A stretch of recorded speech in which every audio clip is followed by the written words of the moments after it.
ونعوذ بالله من شرور أنفسنا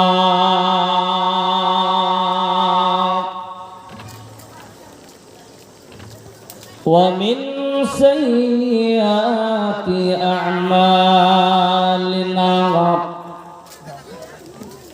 من يهده الله فلا مضل له ومن يضلله فلا هادي له ونشهد أن لا إله إلا الله وحده لا شريك له الذي أرسله بالحق بشيرا ونذيرا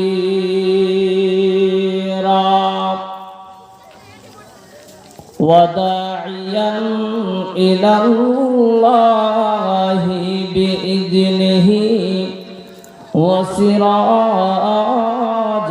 منيرا أما بعد فإن خير الحديث كتاب الله وخير الهدي هدي محمد صلى الله عليه وسلم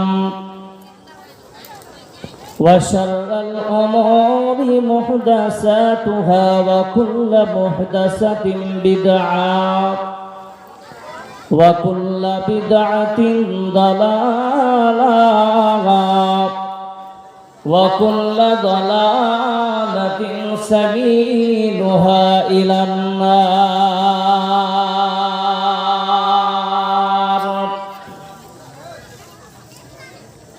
أعوذ بالله من الشيطان الرجيم.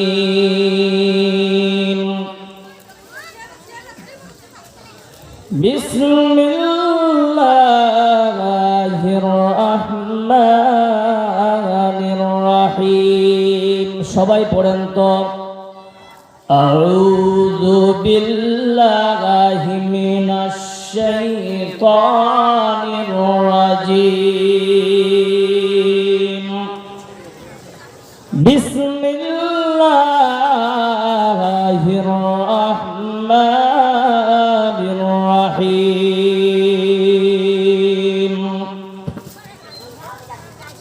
وإذا قيل لهم آمنوا كما آمن الناس.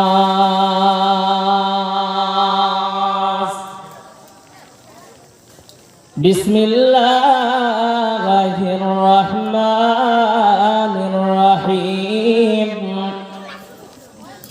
يا أيها الذين آمنوا اتقوا الله حق تقاته ولا تموتن إلا وأنتم مسلمون.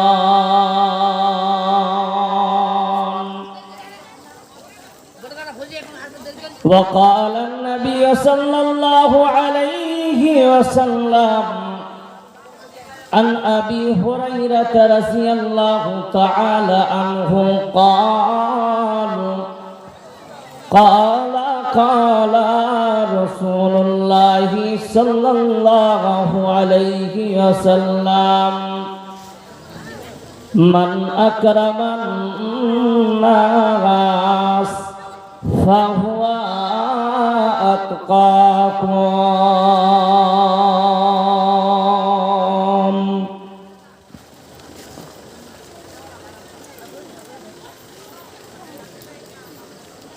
আজ কেন পৃথিবীটা লাগে এত সুন্দর, সে কোন রূপকারে সাজানো এ চরাচর। আজ কেন পৃথিবীটা লাগে এত সুন্দর, সে কোন রূপকারে সাজানো এ চরাচর।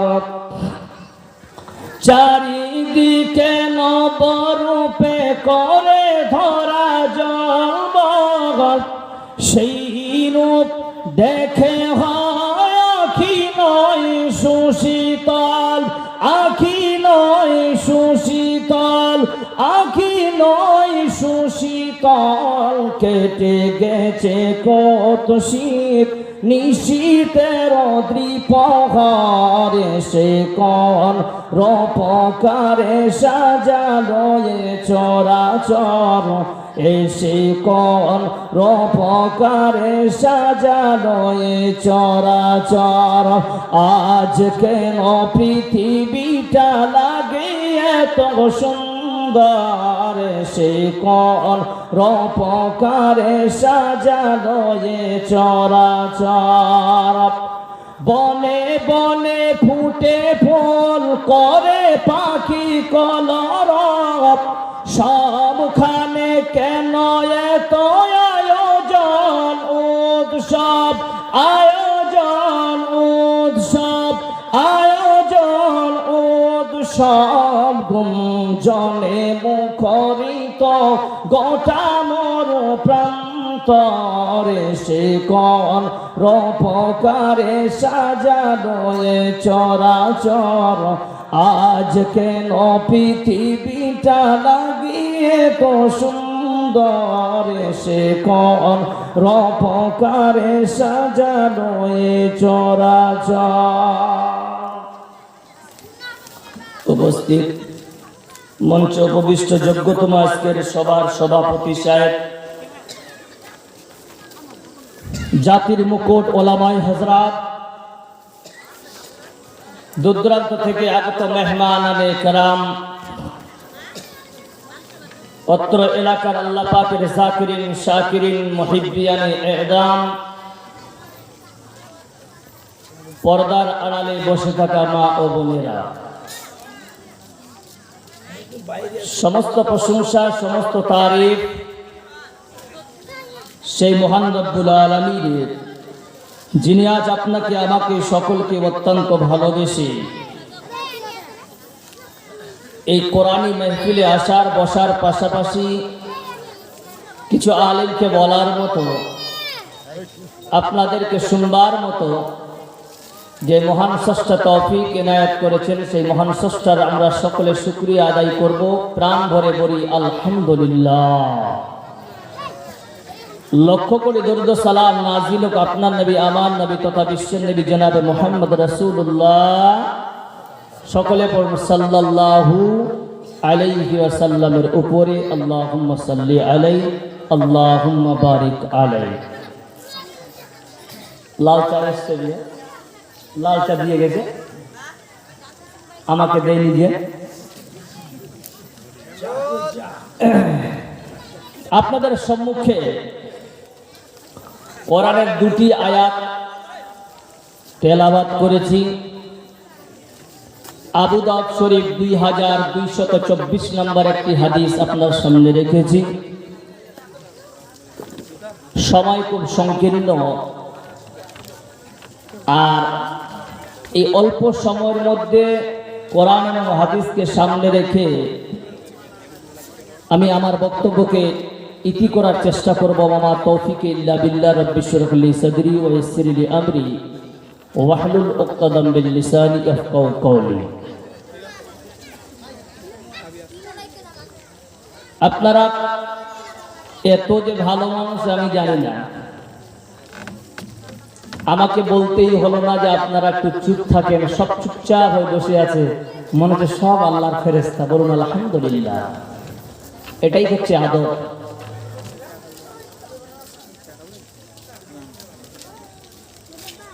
আপনাদের সম্মুখে কোরআনের আয়াত পড়েছি, আগে মানেটা দেখে নিই আল্লাহ কি বলছেন। বিসমিল্লাহির রহমানির রহিম। ওয়া ইযা ক্বিলা লাহুম আমানু وَإِذَا قِيلَ لَهُمْ آمِنُوا كَمَا آمَنَ النَّاسُ আল্লাহ বলছেন যে তোমরা ঈমান আনো কেমন, যেমন মানুষেরা নিয়ে এসেছিল। নাস, এখানে নাস কথাটা আম নয়, এই নাস কথাটা হচ্ছে নির্দিষ্ট কিছু লোকের জন্য। ঈমান আনো সেই রকম যেই রকম সাহাবারা ঈমান এনেছিলেন। বলুন আলহামদুলিল্লাহ। এই ঈমানটা কি জিনিস?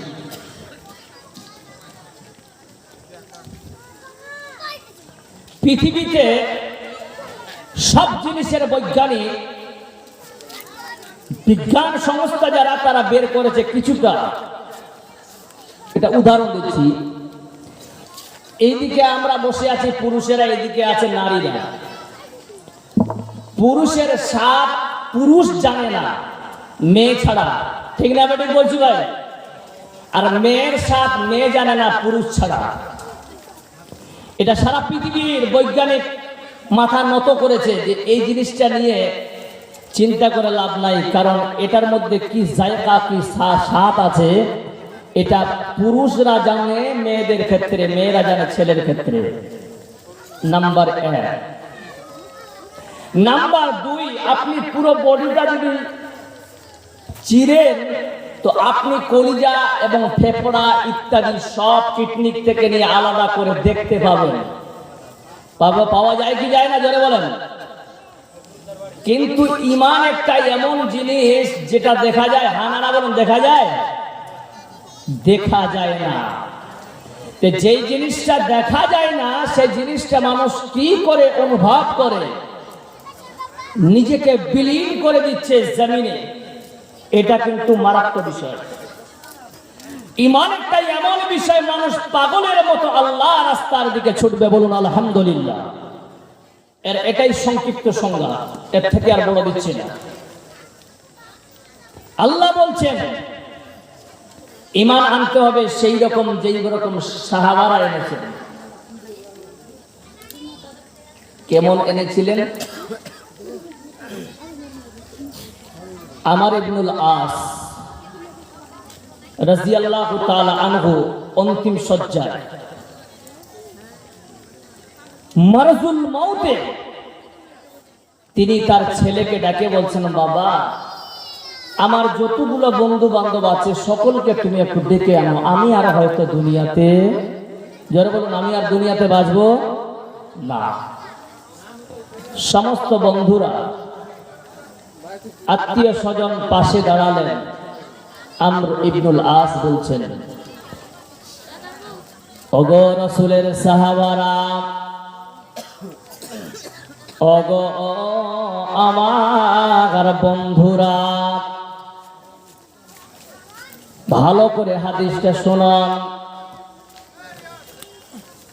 আমর ইবনুল আস মৃত্যু শয্যায়, মৃত্যু যন্ত্রণায় কাঁপতেছেন। সমস্ত সাহাবাদেরকে ডেকে বলতেছেন, সাহাবারা শোনো, আমি এমন একটা জায়গায় ছিলাম যে ওয়াক্তে, যেই সময়টা আমি হারিয়েছি, আর যেই সময়টা আমি তোমাদের সঙ্গে কাটালাম, এই অল্প সময়টা যদি আমি না পেতাম, বাকি জিন্দেগি যেটাতে আমি কামিয়েছি, ওই সময়টা যদি আমি পেতাম, আমি আমর ইবনুল আস নিজেকে ধন্য মনে করতাম। কথাগুলো বুঝাতে পারলাম না মনে হয়। তার মানে আমর ইবনুল আস বেঈমান ছিল। উনি ঈমান আনার পরে কয়েক বছর নবীর কাছে ছিলেন। নবীর কাছে থাকার পর নিজের ঈমানটাকে বৃদ্ধি করে জান্নাতের অধিকার হয়ে বানিয়ে তৈরি করেছেন। সেই আমর ইবনুল আস নিজেকে প্রমাণ করতে চেয়েছে, 3 ভাগের 1 ভাগ আমি ঈমানের হালাতে কাটিয়েছি, আর 2 ভাগ আমি বেঈমানের হালাতে কাটিয়েছি।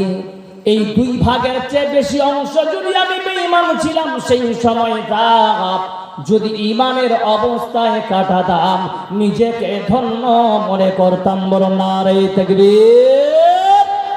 আজকে আপনাদেরকে বলি রে বাবা, আমি মাগরিবের পর থেকে শুনতেছি ভালো ভালো আলোচনা হচ্ছে, মানুষদেরকে ডাকা হচ্ছে। বলুন তো এই জায়গাটা আল্লাহ এবং রাসূলের না দুনিয়ার কোনো আলেম ও বেঈমানের? জোরে বলেন। যেই জায়গায় ইমানদারের কথা শুনবে, ইমানের পাওয়ার বেড়ে যাবে, সেই জায়গায় মানুষকে আহ্বান করা হচ্ছে। মানুষদেরকে হাত জোড় করে বলছেন, ভাই রে বসে যা, বসে যা, বসে যা। কিন্তু আমার ইবনুল আস বলতেছেন, বাকি জিন্দেগিটা যদি আমি আল্লাহ রাস্তায় কাটাতাম ঈমানের অবস্থায়, আর বাকি জিন্দেগিটা আমি যেটা এখন বর্তমানে পেলাম যাচ্ছি, এই জিন্দেগির সময়টা যদি আমার হারিয়ে যেত, আমি নিজেকেই বড় ধন্য মনে করতাম। হায় হায় হায়, ছেলে বলছেন গো আব্বা জান, আপনি এত হতাশা হচ্ছেন কেন? কারণ আপনি তো রাসূলের সাহাবা, আপনাদের আল্লাহ পাক টাইটেল দিয়েছেন রাদিয়াল্লাহুম ওয়া রাসূ আনহুম, যে আপনারা আল্লাহকে রাজি করেছেন, আল্লাহ আপনাদের প্রতি রাজি হয়েছে, তাহলে এত উদাস কেন? বলছেন বাবা রে, আমি বুঝতে পারতেছি আল্লাহর নবীকে আমি কত কষ্ট দিয়েছি বেটা, তুমি জানতে পারবা না। কারণ কাল কিয়ামতের দিন আল্লাহ যদি আমাকে ডেকে বলে, ও আমর ইবনুল আস, আয় আমার কাছে আয় রে বাবা। যখন আমি আল্লাহর কাছে যাব, বলছেন কি নিয়ে এসেছো? বলবে আমি ঈমান। আল্লাহ তাআলা যদি প্রশ্ন করে, আমার ইবনুল আস শুনে দাও, তুমি যে আমার উপরে নবীর উপরে ঈমান এনেছো, ও নবীর সাহাবা, তাহলে বাকি জিন্দেগিটা আমার হাবিবকে কেন এত বড় কষ্ট দিয়েছিলে? সেই সময় বেটা আমি নিজেকে ইয়তীম বলে মনে করব, নিজেকে বড় অসহায় মনে করব রে বেটা।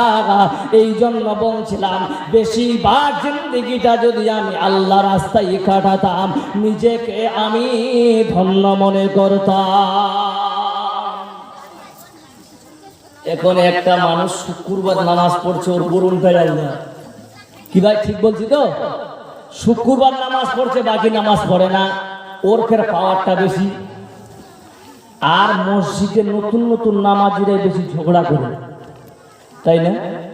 নতুন যতগুলো নামাজি দেখবেন, ওরাই গিয়ে কাল ঝগড়া লাগাবে, কেশিয়ার পাল্টাও, সর্দার পাল্টাও, ইত্যাদি পাল্টাও। ভয় কারণ নাই, ভয় কারণ নাই। শরীর মণ্ডলী, আমি বলছিলাম, ওয়াইদা কিলা লাহুম আমিনু কামা আমানান নাস, এর তাফসিরে আমি 4টা ওয়াকিয়া বলবো বন্ধু। এবার আপনাদেরকে বলি, এখন আপনাদের এলাকার মধ্যে রানীপুরে জালসা হচ্ছে। এই জালসাটা হলো মসজিদ উন্নতি কল্পে, মসজিদ উন্নতি কল্পে জালসা করেছেন ইনারা। এবার আপনাদেরকে বলি, যদি ভাই যান, আপনি তো কোটি টাকার বাড়ি করলেন, আপনারা সবাই যেখানে দুনিয়ার সব থেকে নিকৃষ্ট জায়গা, সেই জায়গাতে মানুষ ইবাদত করতে পারবে না, যেই জায়গায় 2 জন বন্ধু মিলে গল্প করতে পারবে না, যেই জায়গায় কাউকে যদি খেতে দেওয়া হয়, সেই জায়গাও খেতে তিনি রাজি হবেন না। তাকে যদি বলা হয়, বাবারে এই সময়টা তুমি ওই জায়গাটা গিয়ে তুমি লেখাপড়া করো, কেউ করবে না। ওই জায়গাটার নাম কি? যার নাম হচ্ছে বাথরুম, পায়খানা। কি ভাই আপনার দিকে গিয়ে কি ভাত খায় পায়খানাতে? খায় খায়, খাই না সেটা হলো খারাপ জায়গা। ওই বাথরুমে আপনার আর দামি দামি টাইলস লাগিয়েছেন, বলুন ঠিক না বেঠি? টাইলস লাগিয়েছেন, দামি দামি মার্বেল লাগিয়েছেন কেন? যারা এখন মোদি সাহেবের যে পায়খানা গুলাতে পায়খানা হয় না, কি জোরে বলুন, হয় কি হয় না? আগে মানুষেরা ফাঁকা জায়গায় পায়খানা করতো, তবুও পায়খানা করতে, কিন্তু লক্ষ লক্ষ টাকা দিয়ে বাথরুম তৈরি করলাম। এটা নিজের জন্য নয়, এটা হলো মানুষ দেখানোর জন্য। বলছে দেখে নে আমার বাথরুমটা, একবার দেখে নে। কেন এমন টাকা খরচ করেছি, এই মাঝাপাড়া কাকাহার রানীপুরের মাটিতে একটাও পায়খানা এরম তুমি পাবে না। বলুন তো, মানুষ দেখানো কোনো কাম ইসলামে জায়েজ আছে না হারাম? জায়েজ আছে না হারাম? বলুন তো। আল্লাহ পাক বলতেছেন, বান্দা নামাজ পড়তেছ, তুমি নামাজ পড়লেও আমি আল্লাহ তোমাকে জাহান্নামে দিব। কারণ যারা মানুষ দেখানো নামাজ পড়ে আল্লাহ তাদের জন্য সংবাদ দিয়েছেন, তারা নির্ঘাত জাহান্নামে যাবে। এই উদাহরণটা দিলেন কেন? একটা লোক রায়গঞ্জের পাশে একটা বিশাল বড় বাড়ি করছেন, আমার বিহাই গেছেন অবরে, ওর 2 মঞ্জিল বাড়ি। আমি চিন্তা করে দেখলাম, আমি বললাম পয়সা টাকা থেকে আসছে, বলছে প্রচুর টাকা। টাকা থেকে আসলো, এটা ছিল সুদের টাকা। কিসের টাকা? যারা বলেন কিসের টাকা? সুদের টাকা। এখন আমি আমার বিহাই মশাই হাজি সাহেব মানুষ, অনেক আলেমেরা এখানে আনাচে কানাচে বসে আছেন, সবাই দলবদ্ধভাবে জবান নিয়ে গেলাম, তাকে বুঝানোর জন্য ইসলাম করতে গেলাম। ভাইজান, এটা হলো আল্লাহর আইনের বাইরে কাজ। এই সুদ খাবে না, তোমাকে সুদটা বাতিল করতে হবে, নিজের জীবন থেকে মুছে দিতে হবে। যদি তার কপালে, তার তাকদীরে যদি হেদায়েত লেখা থাকে আল্লাহর তরফ থেকে, তাহলে আলহামদুলিল্লাহ। আর যদি আমার মতো গজুয়া হয়, বলবে আপনাদের জন্য চা তৈরি করেছিলাম, এটাও আর পান করতে দিব না। তার মানে হলো আপনারা পারিয়ে যান। জোরে বলুন, হয় কি হয় না? মায়ার নবী রাহমাতুল লিল আলামিন, তিনার চাচা আব্বাস রাদিয়াল্লাহু তাআলা আনহু সেই জামানার নাম করা সুদখোর ছিলেন। কি ছিলেন? নাম করা সুদখোর। আসরের নামাজের পর নিজের ভাতিজার হাতে হাত রেখে ঈমান আনলেন। মায়ার নবী রাহমাতুল লিল আলামিন ইশারের নামাজের সময় খুতবা দিচ্ছেন, সাহাবারা শুনো। আজকে আমি অতিরিক্ত খুশি, অতিরিক্ত আনন্দ। সাহাবারা বলছেন, কেন ইয়া রাসূলুল্লাহ? বলছে, আমার জানের জান, প্রাণের প্রাণ চাচা আব্বাস, তিনি আজকে ইসলাম কবুল করেছেন। সকলে একবার পড়ুন তো, প্রাণ ভরে আলহামদুলিল্লাহ। বলছেন, আমি তার ভাতিজা মুহাম্মদ সাল্লাল্লাহু আলাইহি ওয়াসাল্লাম, আমি তার ভাতিজা বলতেছি, আমার চাচা সব থেকে বড় সুদখোর। আমার চাচার যতগুলো মানুষ সুদের উপর টাকা নিয়েছে আমার চাচার কাছে, ও সাহাবারা শোনো, এবং বেঈমানদের কাছে যদি আমার চাচার টাকা সুদের উপর নেওয়া থাকে, আমি মুহাম্মদ এলান করে দিলাম, আসলটা দিবেন, সুদ আর দেওয়া লাগবে না। নারায়ে তাকবীর। কে বলছে? মায়ার নবী রাহমাতুল লিল আলামিন এই এলান যখন করে দিলেন, আব্বাস ঈমানের অবস্থায় যখন ডান পাটা আল্লাহর ঘরে রাখলেন, ভাতিজার এই এলানটা শোনার পর আল্লাহর নবীর চাচা আব্বাস রাদিয়াল্লাহু তাআলা আনহু চাচার কাছে ভাতিজার উপযুক্ত ভাতিজার পাশে গিয়ে বসলেন।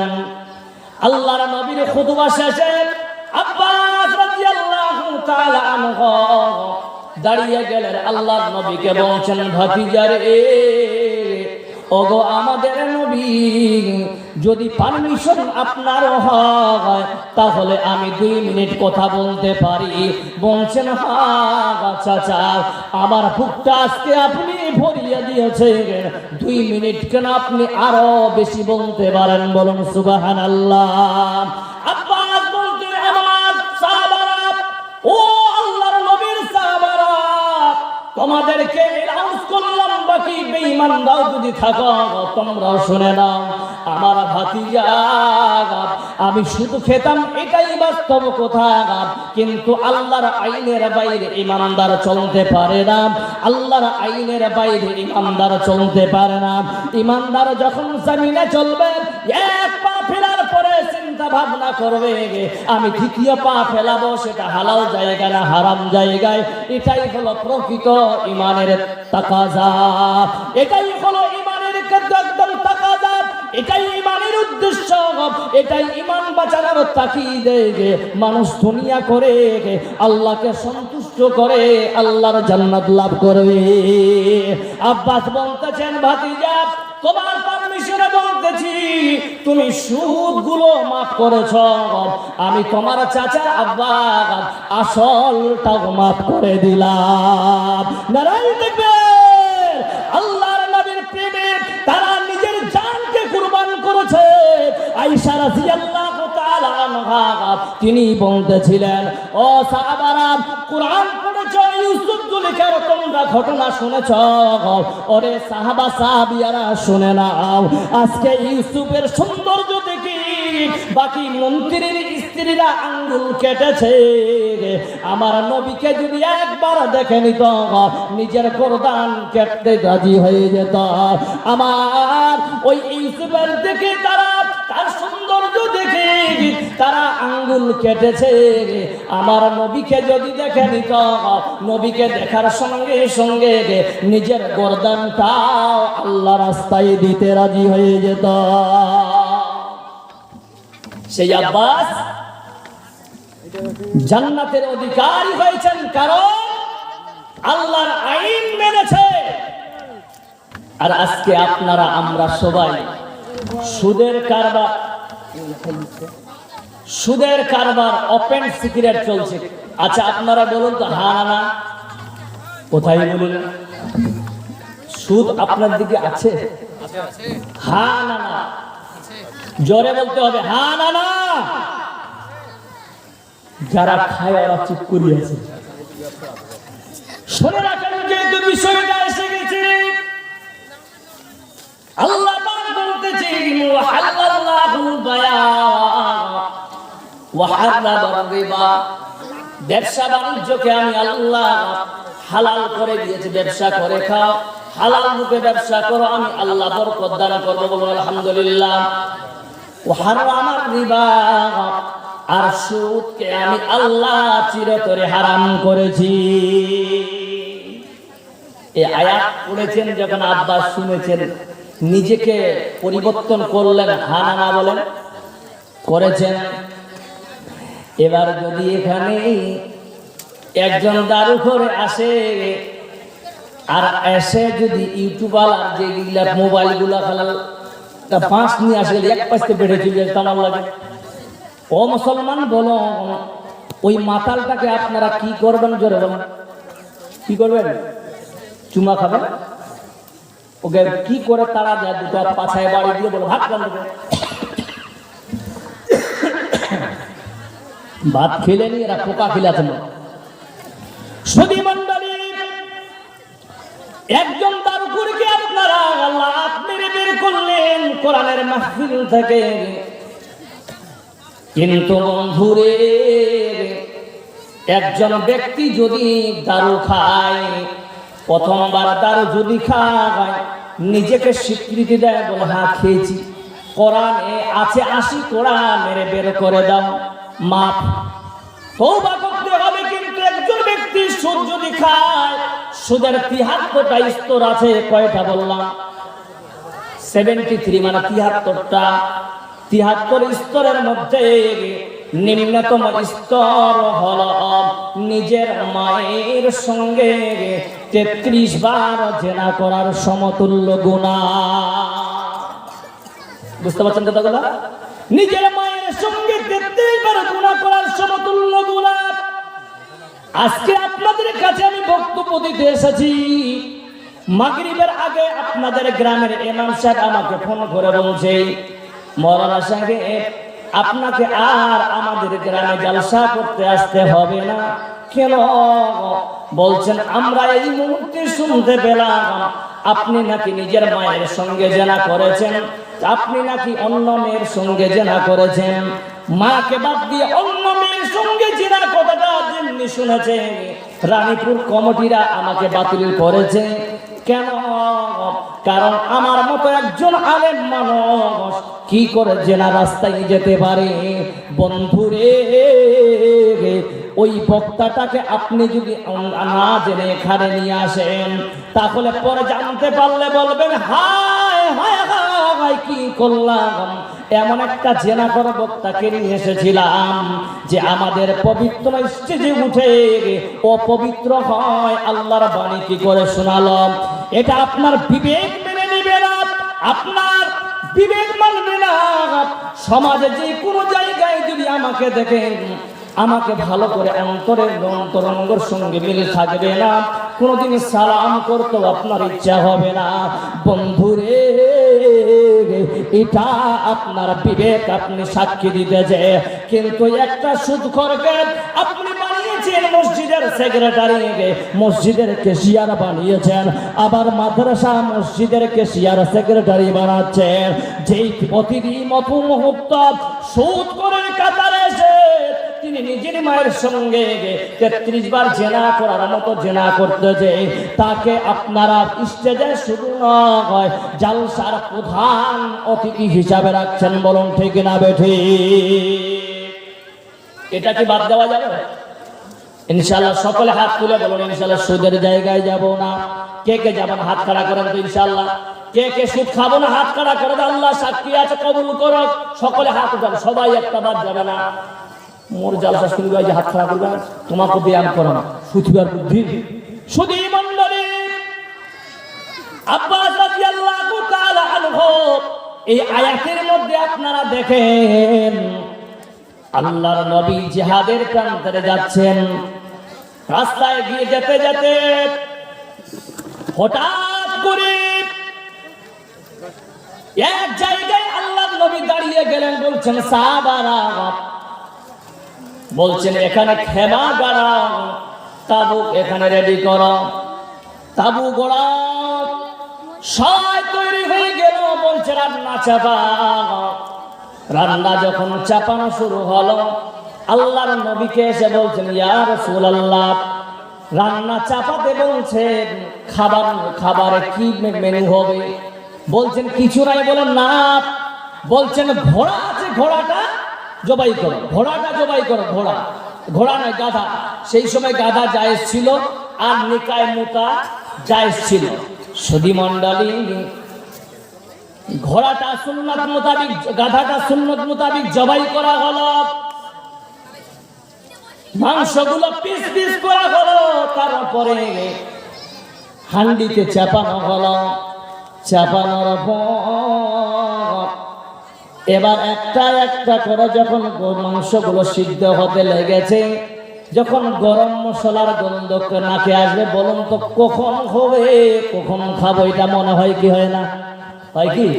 গোস্তের রান্না, মাংস বিশাল ব্যাপার। রান্না হয়েছে, আহার কিছুক্ষণের মধ্যে রেডি করা হবে। এই মুহূর্তে সাহাবারা বলছে থালিগুলা ধুইয়ান, বর্তন ধুয়া গেল। বলছে গ্লাস রেডি কর, পানি রেডি কর, দস্তরখানা রেডি কর, কারণ এক্ষুনি খাওয়ার আরম্ভ হয়ে যাবে। সঙ্গে সঙ্গে মায়ার নবী রাহমাতুল লিল আলামিন বলছেন সাহাবারা, 3 দিন সফরে না খেয়ে আছে, ডেকে বলছেন সাহাবারা তোমাদেরকে বলি, বলছে এখনই আমার কাছে হযরত জিবরাইল আলাইহিস সালাম এসেছিলেন। এই মুহূর্তে কোরআনের আয়াত নাযিল হয়ে গেল। আল্লাহ গাধার মাংসকে হারাম করেছেন এবং নিকায়ে মুতা হারাম করেছেন। নিকায়ে মুতা কাকে বলে? নিকায়ে মুতা বলা হয়, মনে করেন কাল থেকে আমি বের হব, কাল থেকে আমি জালসায় বের হব, নভেম্বরের 21 তারিখে আল্লাহ যদি করে বাড়িতে ঢুকবো। এই 20 দিনের মধ্যে গেলাম আসামে যাব, বিহারে যাব। বিহারে যেহেতু বেশিরভাগ প্রোগ্রাম আছে, এবার আমি থাকবো, একটা বিয়ে করব। 20 দিনের চুক্তি করে বিয়ে করলাম, এত টাকা দিয়ে বিয়ে করব। আবার 20 দিন যখন শেষ হয়ে যাবে, চুক্তি শেষ হয়ে গেল। এই রকম বিয়ে আগে জায়েজ ছিল। এই যে গাধার মাংস যেদিন হারাম হয়ে যায় এবং সেদিন নিকায়ে মুতাটাও আল্লাহ হারাম করেছে।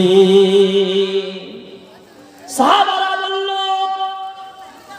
এবার আপনাদেরকে বলি,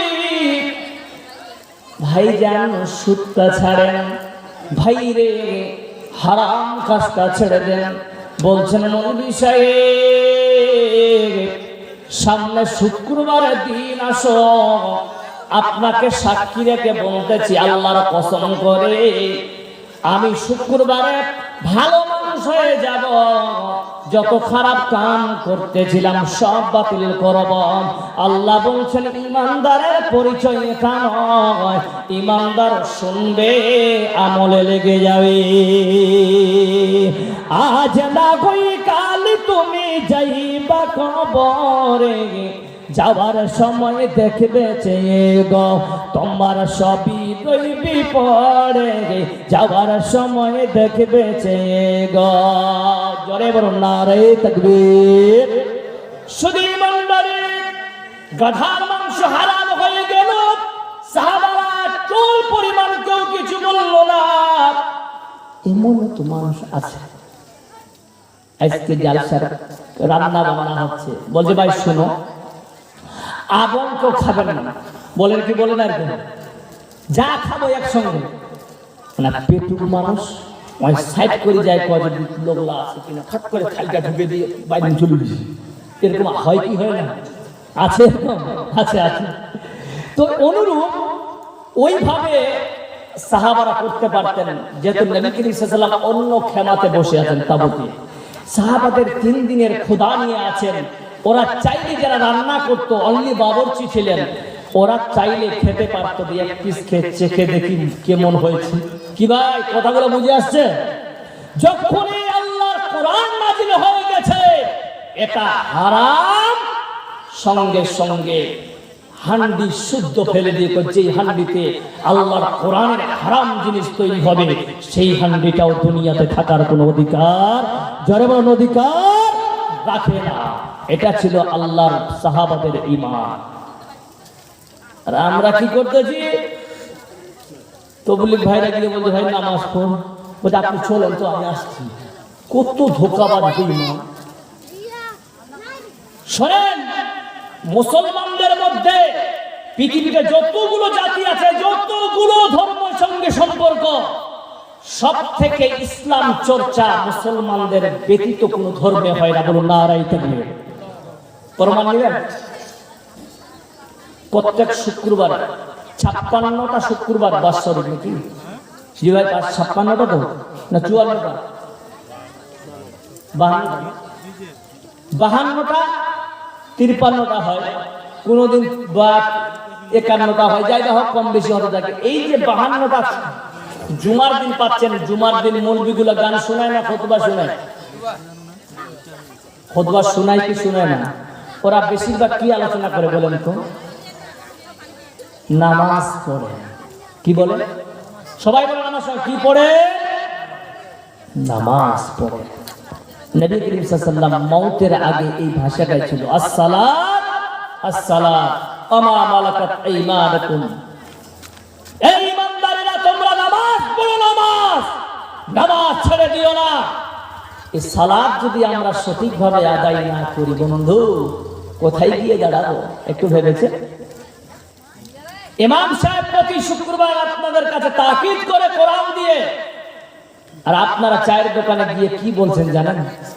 বলছে এই মৌলবীটার কোনো খাইদাই কাম নাই, তার সাথে মানা খাওয়া যেমন তাই বলে চলে যাচ্ছে। বন্ধুরে শোনেন, এই আলেমদের আল্লাহ দায়িত্ব দিয়েছে, নবীদেরকে সার্টিফিকেট দিয়েছে, আল উলামা ওয়ারাসাতুল আম্বিয়া, এরা হলো নবীর ওয়ারিস, এদেরকে কোনোদিন বেইজ্জত করবেন না। বলুন ইনশাআল্লাহ, জোরে বলুন ইনশাআল্লাহ। আলেম আপনাদের গ্রামে রেখেছেন, আলেমদেরকে কোনোদিন অপমানজনক কথা বলবেন না। যদি কোনো ভুল করে থাকে, ও তো একটা মানুষ, কিন্তু তার হৃদয়ের মধ্যে আল্লাহর কোরআন নবীর হাদিস ঢুকে আছে।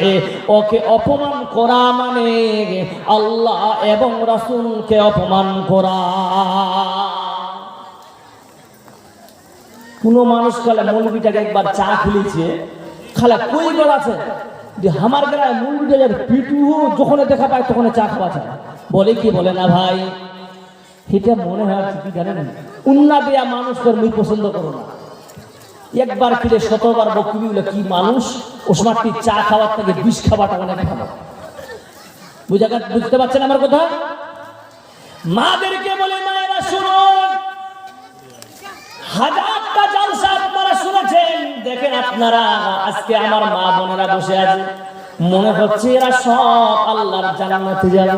হাইরি খেলে উন্নি, হাইরি খেলে ভালো ভালো কাপড়, সমস্ত বাসুর ভিতরে ছিল, টানি খেলা বাইক হয়ে যাও। কিন্তু সকাল যখন পিঠে ঘাসের বস্তা, ঠিক না বেটে? আর দেখবেন নদীগুলাতে, পুকুর গুলাতে, খাট গুলাতে বসে হায় হায় হায় বেহায়ার মতো বসে তারা বা বর্তমান গুলা মাজতেছে। আল্লাহর নবীর আইনের বাইরে যারা যাবে, কোরআনের আইনের বাইরে যারা যাবে, তারাও ঈমান কি রকম এনেছিল তাহলে শুনে নেন মায়েরা। এশারের নামাজের সময় মেয়েদের পর্দার আয়াত নাযিল হলো, ওই সময় মহিলারাও মসজিদে গিয়ে নামাজ পড়তেন। একটা বুড়িমা সেদিন ব্যতিক্রমে ওনার যে কোনো কাজ ছিল, ফরজ নামাজ পড়ে তড়ি গতিতে বাড়ি পালিয়ে গিয়েছিলেন। ফজরের নামাজের সময় ওই বুড়িমাটা যেমন সাধারণ বেপরদা হয়ে নামাজ পড়তো, অনুরূপ সেইভাবে মসজিদে নববীর দিকে আগমন হচ্ছেন। ছোট্ট একটা শিশু, মুহাদ্দিসিন লিখেছেন 9 বছর অথবা 11 বছর বয়স। ওই ছোট্ট বাচ্চাটা ওই বুড়ি মাটাকে বলতেছেন, বুড়ি মা আপনি এই অবস্থায় কোথায় যাচ্ছেন? বলছেন, ও বেটি আমি এখন আল্লাহর গোলামি করতে যাচ্ছি। আপনি কি জানেন না বুড়ি মা? বলছেন কি? বলছে কাল এশারের নামাজের পর আল্লাহর নবী পর্দার, আল্লাহর নবীর কাছে পর্দার আয়াত নাযিল হয়েছে, আপনি বেপরদা হয় কেন আল্লাহর মসজিদে যাচ্ছেন? বুড়ি মা বলছেন, ও বেটি তুমি কি সত্য বলতেছো? বলে হ্যাঁ। বিশ্বাস যদি না হয় একবার তাকিয়ে দেখেন, যেমন আজকে এই 3 কোনা রাস্তা, একটা যাচ্ছে মাজাপাড়ার দিকে, একটা যাচ্ছে এই রানীপুর পাড়ার দিকে, আর একটা আপনাদের কাছ থেকে যাচ্ছে। বুড়িমা মনে করেন এই রাস্তা দিয়ে হাঁটতেছে, ওই যে দুটা বাচ্চা দাঁড়িয়ে আছে ওইখানে, ওই ছোট্ট বাচ্চাটা ওই বুড়িমাকে রাস্তা আটক করে বলছেন, বুড়িমা দেখেন ওই দিক দিয়ে মহিলারা মসজিদে নববীর দিকে পর্দা হয়, তারা নামাজ আদায় করতে যাচ্ছে। এই মহিলাটা বলতেছে, হায় রে এরা তো কালকে আমার মতো নামাজ পড়তে যেত, কিন্তু হায় হায় আমার কাছে কোনো কাপড় নাই। সঙ্গে সঙ্গে তিনি এমন উকুট পুকুট হয়, ওপরে পুকুরে বসে গেছেন, সাল্লার সামিনে বসে গেছেন। বলছেন আমি যেতে পারবো না, কারণ না না ভাই আমার কাছে পর্দা নাই, আল্লাহর আইন আমি ভঙ্গ করতে পারবো না। সঙ্গে সঙ্গে জমিনে তিনি বসে গেছেন। সেই বাচ্চাটাকে বলছেন, বেটি রে তোমার কাছে 2 হাত জোড় করে অনুরোধ করতেছি বেটি অন্ধকার রাত, তুমি কি আমার বাড়ি যেতে পারবা? আমার বাড়িতে গিয়ে যেই কোনো মোটা চাদর হোক বা মোটা কিছু হোক তুমি তড়ি গতিতে নিয়ে আসো বেটি, আমি আল্লাহর মসজিদে যাব পর্দা হয়। সেই মেয়েটা বলছেন আপনি জানেন না, আপনি এই মুহূর্তে এইভাবে অবস্থায় আপনি নামাজ পড়তে পারবেন? ওই মেয়েটা কি উত্তর দিচ্ছেন মায়েরা দেখে নেন। যারা মনে করতেছেন বেটিটা খেলা বেহাদ, তারপরে বোরখাটা কিনি, বলে কি বলে না ভাই? বেটি বিয়ে হলো বলছেন নাতি পুতির মুগ্ধ কত আর কোটা গোষ্ঠী দেখবো তুই, সব দেখালো আল্লাহ, তবুও মাথার কাপড় না। আর ওই দিক থেকে দাঁড়িয়ে পাঞ্জি গেলে যদি আসলে কোনো কোনো মাথার কাপড় আছে। আল্লাহ বলছেন বান্দি রে, মৌলবীর জন্য তুমি মাথায় পর্দা দিলে, এটা হলো আল্লাহর বড় নিয়ামত। আলেমদের সব জায়গা থেকে বেশিরভাগ আল্লাহ বাঁচিয়ে নেন, বলুন নারে তাকবীর। ওর দেওয়াটার জন্য হারাম নয়, ওর ফসুরের জন্য হারাম নয়। এই গ্রামের যতগুলো দাদা বয়সী দেওরের বয়সে তাদের জন্য সব তারা দেখাতে পারে, কোনো আপত্তি নাই। আর গ্রামের মৌলবীরা যদি খেলে রাস্তা দিয়ে বাইরে হওয়া হয়, বলবে খেলা মাথাটা দেখি দে না, কাপড় থাকলে মনে হয় আঞ্চলাটা কপাল লাগাই দিয়েছে। এইরকম পর্দা আল্লাহর কাছে কবুল হবে না। মানুষ দেখে না পর্দা আল্লাহর কাছে কবুল হবে না। যদি কোনো মা এটাই মনে করে আল্লাহর হুকুম আমাকে মানতেই হবে, এটা যদি তার অন্তরে গেঁথে যায়, আল্লাহ তাআলা বলছেন বান্দি তোমার জন্য আমি জান্নাত রেডি করেছি। আর যদি মনে করো পর্দায় জায়গায় যাচ্ছি, জালসা বাড়িতে যদি পর্দা করে না যায়, গ্রামের এলাকার লোকেরা বলবে হাই রে জালসার দিলেও মেয়েটার হুঁশ হয় নাই, জোরে বলুন ঠিক না বেঠি? সেই মহিলাটা বলছেন বেটি মাত্র 100 মিটার দূরে আল্লাহর মসজিদে নববী, এর মধ্যে যদি আল্লাহ আমার মওত দিয়ে দেন তাহলে মনে রাখো আমি বেপরদার অবস্থায় মারা যাব। কাল কিয়ামতের দিন আল্লাহ পাক যদি আমাকে প্রশ্ন করে, ওরে বান্দি শোন, তোমাকে একটা ছোট্ট বাচ্চার দ্বারায় বাল্লিগু আন্নি ওয়ালাউ আয়া, একটা আয়াত যদি হয়, একটা আয়াত যদি তোমার জানা থাকে, বান্দা অপর জায়গায় তুমি পৌঁছিয়ে দিবে, মানুষের কাছে পৌঁছাবা। বান্দা তোমার কাছে একটা বাচ্চার মাধ্যমে আমার হুকুমটা পৌঁছে দিয়েছিলাম, তুমি কেন হুকুমটা পালন না করে, হুকুমটা তামিল না করে তুমি ডাইরেক্ট নিজের গাঁও জোরে আল্লাহর মসজিদে তুমি গিয়েছিলে? বান্দি তোমার আমার ইবাদত কবুল হয় না, তোমার আমার পর্দা পছন্দ হয় নাই। বেপরদা যারা জাহান্নামে যাবে বেপরদার কারণে, তাদের কাতারেও তোমাকে দাঁড়াতে হবে। এটা আমার ভয় ছিল। বেটি যা যা যা তাড়াতাড়ি যা, আমার পর্দাটার ব্যবস্থা করো, জোরে সরে বলুন নারে তাকবীর। একবার বলুন তো নারে তাকবীর।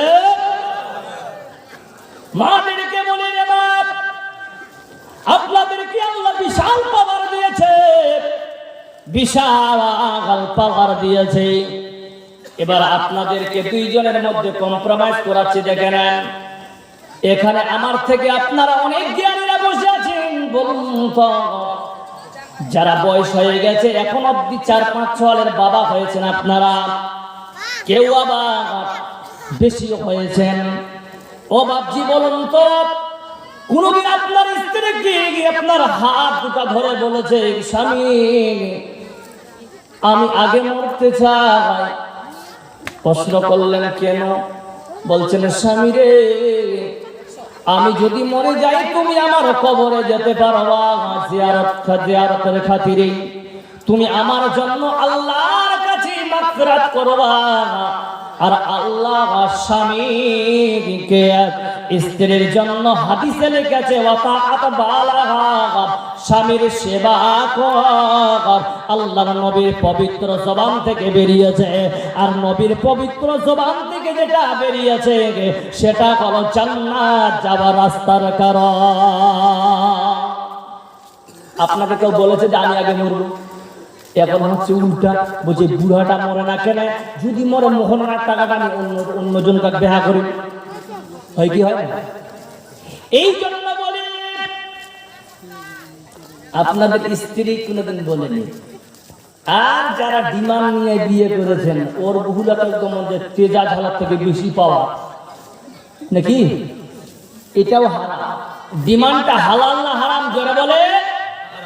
আমি কিন্তু আয়াত পড়েছি ওয়াইদা কিলা লাকুম আমানু, ঈমান আনতে হবে কার জন্য? আমরা ঈমান কেন বলছি? ঈমান আনতে হবে ওরাই আনবে যারা কোরআনের হুকুম মানবে, ওরাই মানবে। বুঝা গেল? নামাজ পড়তে হবে, আল্লাহ পড়তে হবে বলেন ইনশাআল্লাহ। যাকাত দিতে হবে, দিতেই হবে, এটাই আল্লাহর হুকুম মেনে আমরা আমল করব বলেন ইনশাআল্লাহ।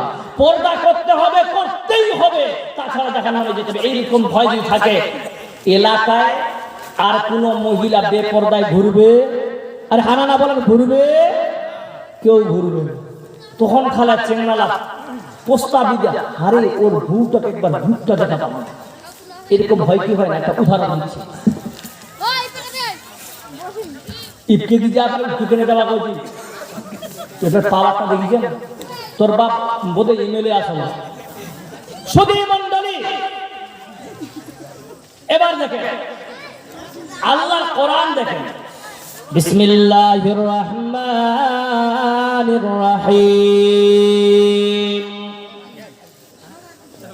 কুল্লিল মুমিনাতি ইয়াগুদুনা মিন আবসারিহিন্না ওয়া ইয়াহফুজনা ফুরুজাহুন্না। আল্লাহ পাক বলেন, এ নারীর দল, তোমরা শুনে নাও, যখন তোমরা রাস্তা দিয়ে যাবে, তোমার মেয়ে কলেজে পড়বে, মানা নাই, পড়তে পারে, হারাম নয়। তোমার মেয়ে চাকরি করবে, চাকরি করতে পারবে, হারাম নয়। কিন্তু রানীপুর থেকে বালুরঘাট কলেজে অথবা রায়গঞ্জ কলেজে প্রতিদিন পড়তে যায়। রানীপুরের মেয়েটা দেখতে অতি সুন্দরী, তার ব্যবহার খুবই ভালো, এলাকাতে ছড়িয়ে গেছে। খুলনা মানুষের একটা মেয়ে আছে খুব ভালো দেখতে, সুন্দরী, মুসলমান জবাব দেন, সবাই কি মেয়েটাকে দেখার জন্য লালায়িত থাকবে কি থাকবে না? হ্যাঁ না বলুন।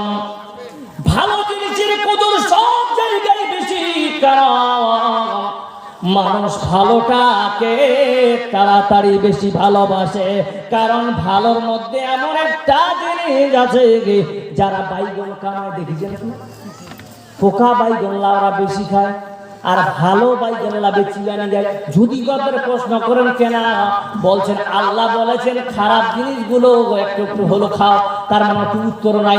ওকে যদি বলে তোর ভালো লাগে খাওয়া পাই না, বলছে আল্লাহ ইলাও তোর ফল খাইলে কি হবি? শুধু মন্ডলী, একদিকে ভালো বেগুন, একদিকে বেলুয়া বেগুন, একদিকে একটা সাদা বেগুন, একটা কাটা আলি বেগুন, সব বেগুনগুলো নিয়ে বসেছে। প্রথমকার বেগুনটা একদম ধপধপে আছে, তারপরে যেটা ভালো ওটাতে একটু দাগ লাগানো আছে, আর কাটা আলি বেগুনটার সব থেকে দাম বেশি। ওই বেগুনটাতে একটা বেগুনে কমপক্ষে 50টা ছেদা আছে, তার মানে পোকা লাগেছে। যেমন পোকা লাগে কিনা জানেন? এবার যে বেগুনের মালিক বলছেন ভাই এটা পোকা নয়, পোকা নয়। হাজার মানুষ দেখতেছে, প্রতিটা বেগুন কি হয়েছে, কোথাও যখন পাড়া, যখন বাইগনটা পারেন তখন নিচে খেলা কাঁটা আসলে মেলায় বইয়ের কাঁটা ওগুলো ছেদা হয়ে গিয়ে বিশ্বাস করবে? ভাই জোরে বলেন, বিশ্বাস করবে না। কারণ জানে একটা বেগুনের একটি বেশিরভাগ 30টা বেগুন যদি এইরকম অবস্থায় পড়ে থাকে ঠিক আছে, কিন্তু বেশিরভাগ বেগুনগুলো এত কেন কাটা কাটা আছে ভালো, কিন্তু ছিদ্র কেন? এর মধ্যে ভেজাল আছে। জোরে বলুন ঠিক না বেঠি? সাদা ধবধবে এই লোকটা বলছেন, কোটিপতি লোক বলছে দামি বেগুন খাবো, কাটা আলি বেগুনটা নিব না। ওইদিকে দেখছে দামি বেগুনটা ওটাই না করে দাগ আছে না, নিব না। মাঝখানে বেগুনটার দাম কত? বলছে 15 টাকা। কাটা আলিটা পোকা হলেও 25 টাকা, ওটার দাগ আছে বলছে ওটা 20 টাকা, বলছেন ভালো খেতে পারি কিন্তু খারাপ মাল বেশি দামে কিনতে যাব না। সেই সময় বলছে একটা দিক, এই খারাপ জিনিসটা দামি ফ্রেশ আছে, এটা কিনে নিয়ে যাব। এই উদাহরণটা দিলাম কেন, ও বড়লোক ভাইরা, আপনার ছেলের জন্য বউ খুঁজতেছেন, দেখতেছেন ফর্সা লাগবে, তার বাবার 20 বিঘা মাটি আছে কিনা, ও বাটপার করুন, তোমার বাটপার কে আছে? আল্লাহ নবী বলতেছেন বান্দা তোমার বৌমার দরকার, তোমার ছেলের একটা মেয়ে দরকার। ও বান্দা শোন, তোমার মেয়েটা তোমার ছেলেটার জন্য ওই আবহার গ্রামে এমন একটা মেয়ে আছে, দেখতে কালো হতে পারে কিন্তু পাক্কা ইমানদার। তুমি কাটা আলি বেগুন খাবে, ফেরেশ বেগুন খাবে, ওটা তুমি বাদ দাও, একবার আল্লাহর সৃষ্টি করা কালো মেয়েটাকে একবার বিয়ে করে দেখো, বান্দা তোমার জীবনটা পাল্টে যাবে। বলুন নারে তাকবীর। কথাগুলো বুঝাতে পারলাম? নাম্বার 2, ভালো জিনিসের কদর কেমন। এবার আমি গ্রাম থেকে বের হচ্ছে, মেয়েটা রায়গঞ্জে কলেজে যাবে, মেয়েটা যার সাথে শুনেছে ওয়াকুল্লিল মুমিনাতি ইয়াগুযুনা মিন আবসারিহিন্না, আল্লাহ পাক বলেন মেয়ে, এই বান্দি তুমি যখন বেরিয়ে যাবে নিজের চক্ষুকে নিম্নগামী করে চলবে। এটার তাফসীর করছি, এখন দেখেন। এই গ্রাম থেকে মেয়েটা বের হচ্ছে, যে তুমি এটার ব্যবহারে দিয়ে সারা এলাকা জানে, সবাই মনে মনে তাকে বৌমা করার জন্য প্রস্তুত হয়ে গেছে। এবার এলাকার 10টা ছেলে বদমাইশ, তারা বলছে মেয়েটাকে কি করে পটানো যায়, আছে কি নাই বাবা এরকম? মেয়ে ছেলেরা যুক্তি করে বলছেন তোর কাছে না পড়লে আমি পটাবো, আমি যদি না পারি ওই পটাবে। এরকম করে 10 জন সিরিয়াল করে নিলাম। 5 জন থাকলো মদনপুরের মোড়ে, আর 5 জন চলে গেল ওই আপনার দিঘি বংশিয়ারির ওখানে। মেয়েটা যাচ্ছে, প্রতিদিন মেয়েটাকে ডিস্টার্ব করে, কিন্তু মেয়েটা কোরআনের আয়াতের উপরে আমল করে দাঁড়িয়ে আছে। মেয়েটা রানীপুর বেরিয়েছে, নিজের চক্ষুকে নিম্নগামী করে বেরিয়েছে, মাথা আর উঠায় না। এবার বদমাইশিরা তারা মেয়েটাকে অনেক ডিস্টার্ব করতে চায়। মেয়েটা কোনো কথা বলতেছে না, কোনো গালি গোলাজ করতেছে না, কোনো প্রতিবাদ যুক্ত কথা বলতেছে না, আল্লাহর আইন মেনেছে। ওইভাবে রায়গঞ্জ চলে গেছে।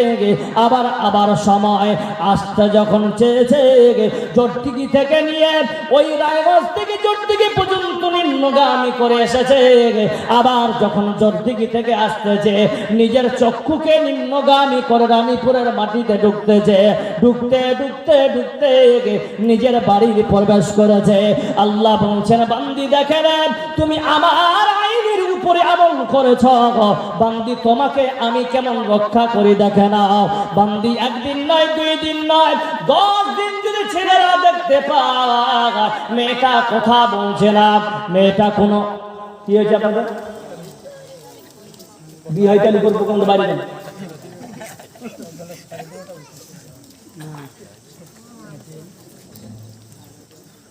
চালাক কিরকম রাস্তার জালসাটা করছে, কোথায় রাস্তা হাঁটিনো আমার রাস্তা আমার জালসা, তুই কি করবে ভাই? এটা কি মানসিকতা আছে আপনাদের? নামবো সদী মণ্ডলী, আল্লাহ বলছেন হেফাজতের দায়িত্ব আমার। 10 দিন পর দেখবেন ওই বদমাইশগুলো রাস্তায় থাকবে। হ্যাঁ না বলেন? প্রত্যেক বছরে পেজ লাগাতেন, পেজ বুঝেন তো, পেঁয়াজ 2017 লাগেছেন বন্যায় খাই শেষ, 18 লাগে পানি আর পাথর, পেজের পোটাও নাই। 2019 লাগেন পেজটা গাড়িতে মতনে কি যে এটা রোগ আলি যে পোস্টকটি তামাল্লা একদম ঘুরি। 2020 লাগালেন পেজটা হবসব হয়ে গেছে, আর এমন ভাবে এটা হাওয়া আইছে পেজ কোন তোমার গর্বগত পেজের শাকলা দেখা যাচ্ছে, গোড়াটা পেজের কিছু নেই। 2021 পেজ লাগাবেন আর হানানা পেঁয়াজ লাগাবেন, কোচে তোর গুষ্টি মারা তোর পেজের আর পেজের বাপ্পাকে লাগাবো বলে কেন 4 বছর ধরে ঠোকাচোকা গো ওই আল্লাহর ওয়েদারটা বলে কি বলবে না বলেন অনুরোধ ওই 10টা ছেলে যাদের মানসিকতা খারাপ ছিল মেয়েটাকে কি করে হয় খারাপ রাস্তার দিকে নিয়ে যাবো ওই মেয়েটা আল্লাহ হেফাজত করছেন বদমাইশদেরকে সরিয়ে কেমন বজরে ওই মেয়েটাকে 10 দিন ধরে সময় দিয়ে লাভ নাই কারণ ওই মেয়েটা আমাদের রাস্তায় আসবে যারা বলে আসবে না চল অন্যদিকে রাস্তা নেই ফিজ লাগিয়েছেন এবার খেলা আলু লাগানো কথাগুলো বুঝাতে পারছি আপনাদেরকে আল্লাহ যেটার হেফাজত নেবে পৃথিবীতে কেউ তাকে চুল পরিমাণ ক্ষতি করতে পারে না এবার আপনাদেরকে বলি মায়েরা আজ থেকে আপনারা তওবা করুন কাল থেকে কেউ পর্দা করব না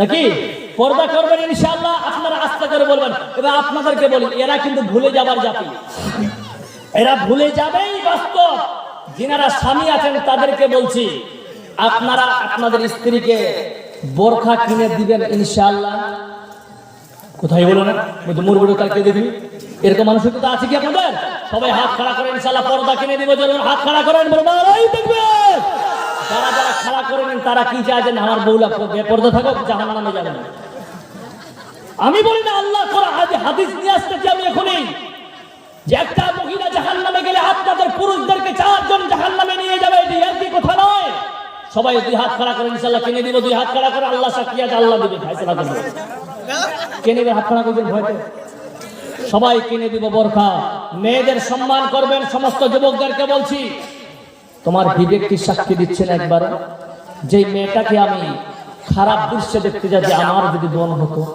বাস এটাই আপনারা খারাপ বিবেক করেন যে মেয়ের সঙ্গে আমি সম্পর্ক খারাপের দিকে যাচ্ছি ওই মেয়েটা যদি আমার নিজের বোন হতো কোনোদিন খারাপ নজর দিতে পারতেন হ্যাঁ না বলো না আপনার কিসমতে কেনা কথা কয়জন করাবো বাংলা বুঝা পায় না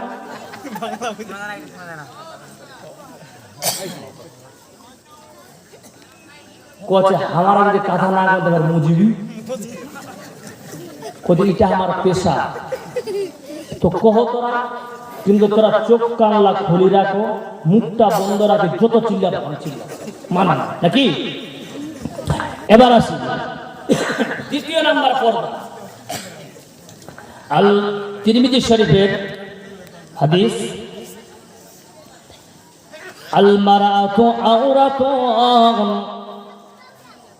মায়েরা ভালো করে শুনেন মহিলারা হলো পর্দার জিনিস বাস এতটুকু আছে মহিলারা পর্দার জিনিস আল্লাহ পাক এখানে মুহাদ্দিসিন বয়ান করেছেন বাস এতটুকু জিনিসটা বললাম আল মারাতু আওরাতুন মহিলারা এরা পর্দার জিনিস লাভ কি হবে লাভটা দেখেন মায়েরা আল্লাহ পাক বলতেছেন বান্দি পর্দাটা কার হুকুম জোরে বলেন কার হুকুম চিৎকার দিয়ে বলেন জোরে বলেন কার আল্লাহর হুকুম আর নবী তার ব্যাখ্যা করতেছেন লাভ তুমি নিয়ে নাও আমার উম্মতেরা লাভটা হলো ওই মেয়েটা যতক্ষণ পর্দায় থাকবে আমি আল্লাহ বলতেছি ওই মেয়েটার হেফাজত আমি আল্লাহ নিয়ে নিলাম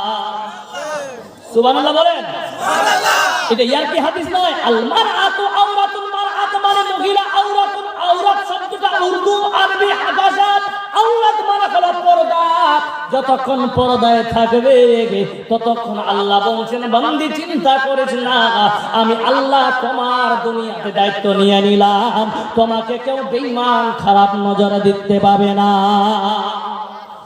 এক নম্বর ব্যাখ্যা দ্বিতীয় নম্বর ব্যাখ্যা হলো মহিলা পর্দা শুধু বোরখা পরে কি আমরা রান্না করব বোরখা পরে মাথায় কাপড় দিয়ে কি হারা আলু ভাজি করব না না না দ্বিতীয় ব্যাখ্যাটা শুনুন আল্লাহর নবীকে যখন প্রশ্ন করা হলো ওগো আল্লাহর নবী বলছেন সাহাবারা বলো তো পৃথিবীর সব থেকে ভালো বাড়ি কোনটা এবার আপনারা বলবেন, আজকে আপনারা যদি মাল কুসুমন্ডির যারা মালদাতে যান, যারা 100 তলা টাওয়ার তৈরি করা যায়, পৃথিবীর জমিনে সব থেকে বড় দামি বিল্ডিং হলো বুর্জ খলিফা, যেরকম ঠিক না বেটে? এটা হলো সব থেকে পৃথিবীর ভালো বাড়ি। আল্লাহ বলছেন না, বাড়িটা কাকে ভালো বলেছেন? তোমার বাড়ি যদি সিঙ্গারা কাটি থাকে আলহামদুলিল্লাহ, কোনো আপত্তিকর ব্যাপার নাই। ঘর করেছো বান্দা, ঘর করার সঙ্গে সঙ্গে আল্লাহর নবী বলেছেন সব থেকে পৃথিবীর বাড়ি হলো ওটা যেই বাড়িটার বাউন্ডারিটা ঘেরা থাকবে। একবার আলহামদুলিল্লাহ বলা যাবে না? কেন ঘেরা থাকবে? কতটা ঘেরা থাকবে? এটা মসজিদ নয়, ছোট্ট বাউন্ডারি করলাম 4 ফিট। নবী বলছেন না না, এতটা উঁচু বিল্ডিং আপনার দেওয়ারটা থাকবে, বাউন্ডারিটা। রাস্তা যদি আপনার বাড়ি থাকে তাহলে উঁচা করো, কারণ শয়তানের পাল্লা ভারী এত বেশি। কারণ তোমার বাড়িতে উকি মারার জন্য লাফাতে পারে, যেন ঠিক না বেঠি? একটা মানুষ যদি 5 ফিট হয় তাহলে আপনাকে অনুমানিক 7.5 ফিট আপনাকে বাউন্ডারি উঁচা করতে হবে। কারণ বেঈমানেরা রাস্তা দিয়ে লাফ মারতে পারে তোমার বাড়িতে। তোমার স্ত্রী রান্না করতেছে, তোমার স্ত্রী হয়তো গোসলখানায় কাপড় ধুচ্ছে, কি অবস্থায় আছে বান্দা? তাহলে শুনে নাও, যাতে করে বেঈমান কোনোদিন তোমার বাড়িতে দিকে খারাপ নজরে দেখতে না পায়, এতটা তুমি বান্দারিটা করবে। আমি আল্লাহ বলতেছি, তবুও ওই বাড়ির উপরে আমি আল্লাহ রহমত বর্ষিত করব। কয়টা হলো? 2 নম্বর ব্যাখ্যা। 3য় নম্বর ব্যাখ্যা, মানুষ পরিশান হয়রান হয়ে গেছে। বলছে কি? বলছে হ্যাঁ, এত টাকা কামাচ্ছেন, বরকত নেই বাড়ি। বলে কি বলে না? কেন বরকত নাই? এখানে সবাই বসে আছে, এবার বলেন তো, স্ত্রীকে কে কে সালাম দেন? বহু কে কে সালাম দেন? হাত খাড়া করেন। ভুল করে তুই বউ এস রাত্রিতে যে গেছে, শুধু স্ত্রীর ভুল ধরলে হবে না। উদাহরণ দিচ্ছি শোনেন। এখন রাত কটা বাজে? 10টা। জালসা শেষ হতে হতে, খাওয়া দাওয়া করতে করতে 11:30। বাড়ি পৌঁছাতে পৌঁছাতে 12:15। আজকে জালসা বলে আপনারা বসে আছেন, না হলে এতক্ষণ থাকে না, সব ঘুমিয়ে যায়। বাড়িতে গেলাম, দরজা খুলো। দরজা খুলে বললাম, খাঁচিতে বসি বসি লম্বা লম্বা ঘুম ধরছে তোর নাকি? এইভাবে যদি ভাষাটা প্রয়োগ করে, তাহলে আপনার স্ত্রী কি জবাব দিয়ে দেখেন? তোমার মারা আছে বলবে কি বলবে না? ধরে বলে না? যেমন আমি প্রশ্ন উত্তর দিলাম, অনুরূপ উত্তর দিবে কি দিবে না? এবার আমি যখন দরজা খুলবে, আমি বললাম আসসালামু আলাইকুম। কি গো এত মিষ্টি ঘুম? ও কি বলবে? না গো, একটু আমি তাড়াতাড়ি ঘুমিয়েছিলাম, বাচ্চা গুছে চোখ লেগে গেছিল। আপনি উত্তর ভালো পেলেন, মনটা শান্তি হলো। আর তোরা যদি গজু আমি শুরু করেন, তোমার বউ ঠিক থাকে। এখন আপনি 1 লাখ টাকা কামাই করে আনেন, একটা সময় তোমার মারে 1 টাকা থেকে 80 টাকা কামাবেন না? যেমন করবেন সেইভাবে পাবেন। আল্লাহ বলছেন, বান্দারা, হে আমার উম্মতের দলেরা, তোমরা বরকত নিতে চাও, 100 বার বাড়িতে প্রবেশ করবা, 100 বার বাড়িতে সালাম দিবা। তোমার স্ত্রী থাকুক বা না থাকুক, তোমার মা আছে, বাবা আছে, যদি কেউ না থাকে তবুও তোমাকে মেন গেটে পা যখন দিবা, তুমি সালাম দিয়ে ঢুকবা। 2য় নাম্বার হলো, যখন খাবার আপনি বাড়ি সমস্ত বাচ্চা কাচ্চা বৌমা ছেড়ে পেরেকে নিয়ে বসেছেন খেতে, খাবার সময় আপনি হেড অফ দ্য ডিপার্টমেন্ট, হয়তো শয়তান ভুলিয়ে দিতে পারে। আপনি যার সময় আছে সবাই চিৎকার করে বলবেন বিসমিল্লাহ বলে খাবার শুরু করে বলবেন, বলে ইনশাআল্লাহ করব। 2টা জিনিস করবেন। 3য় নম্বরে হলো, বাড়িতে কবর বানাবেন না। কবর মানে ব্যাখ্যা করেছেন মুহাদ্দিসিনগণ, কবরে কি নামাজ হয়? হয় না। বান্দা বেশিরভাগ আপনারা চেষ্টা করবেন নফল সুন্নত গুলো বাড়িতে পড়বেন, আর ফরজটা আল্লাহর ঘরে আদায় করবে। তিনটা কাম যদি করে মায়ার নবী রাহমাতুল লিল আলামিন বলতেছে, মুসলিম শরীফের হাদিসটা আপনাকে বলতেছে, এই হাদিসটা হলো আপনাদের জীবনটা পাল্টে দিতে পারে। কিন্তু যদি আমল না করেন বান্দা, তাহলে শুনে কোনো লাভ হবে না। প্রথমে বললাম সালাম দিবেন, বলুন ইনশাআল্লাহ। খাবার সময় বিসমিল্লাহ বলবেন, বলুন ইনশাআল্লাহ। আর বেশিরভাগ বাড়িতে আপনারা সুন্নত আদায় করবেন, নফল পড়বেন, বলুন ইনশাআল্লাহ।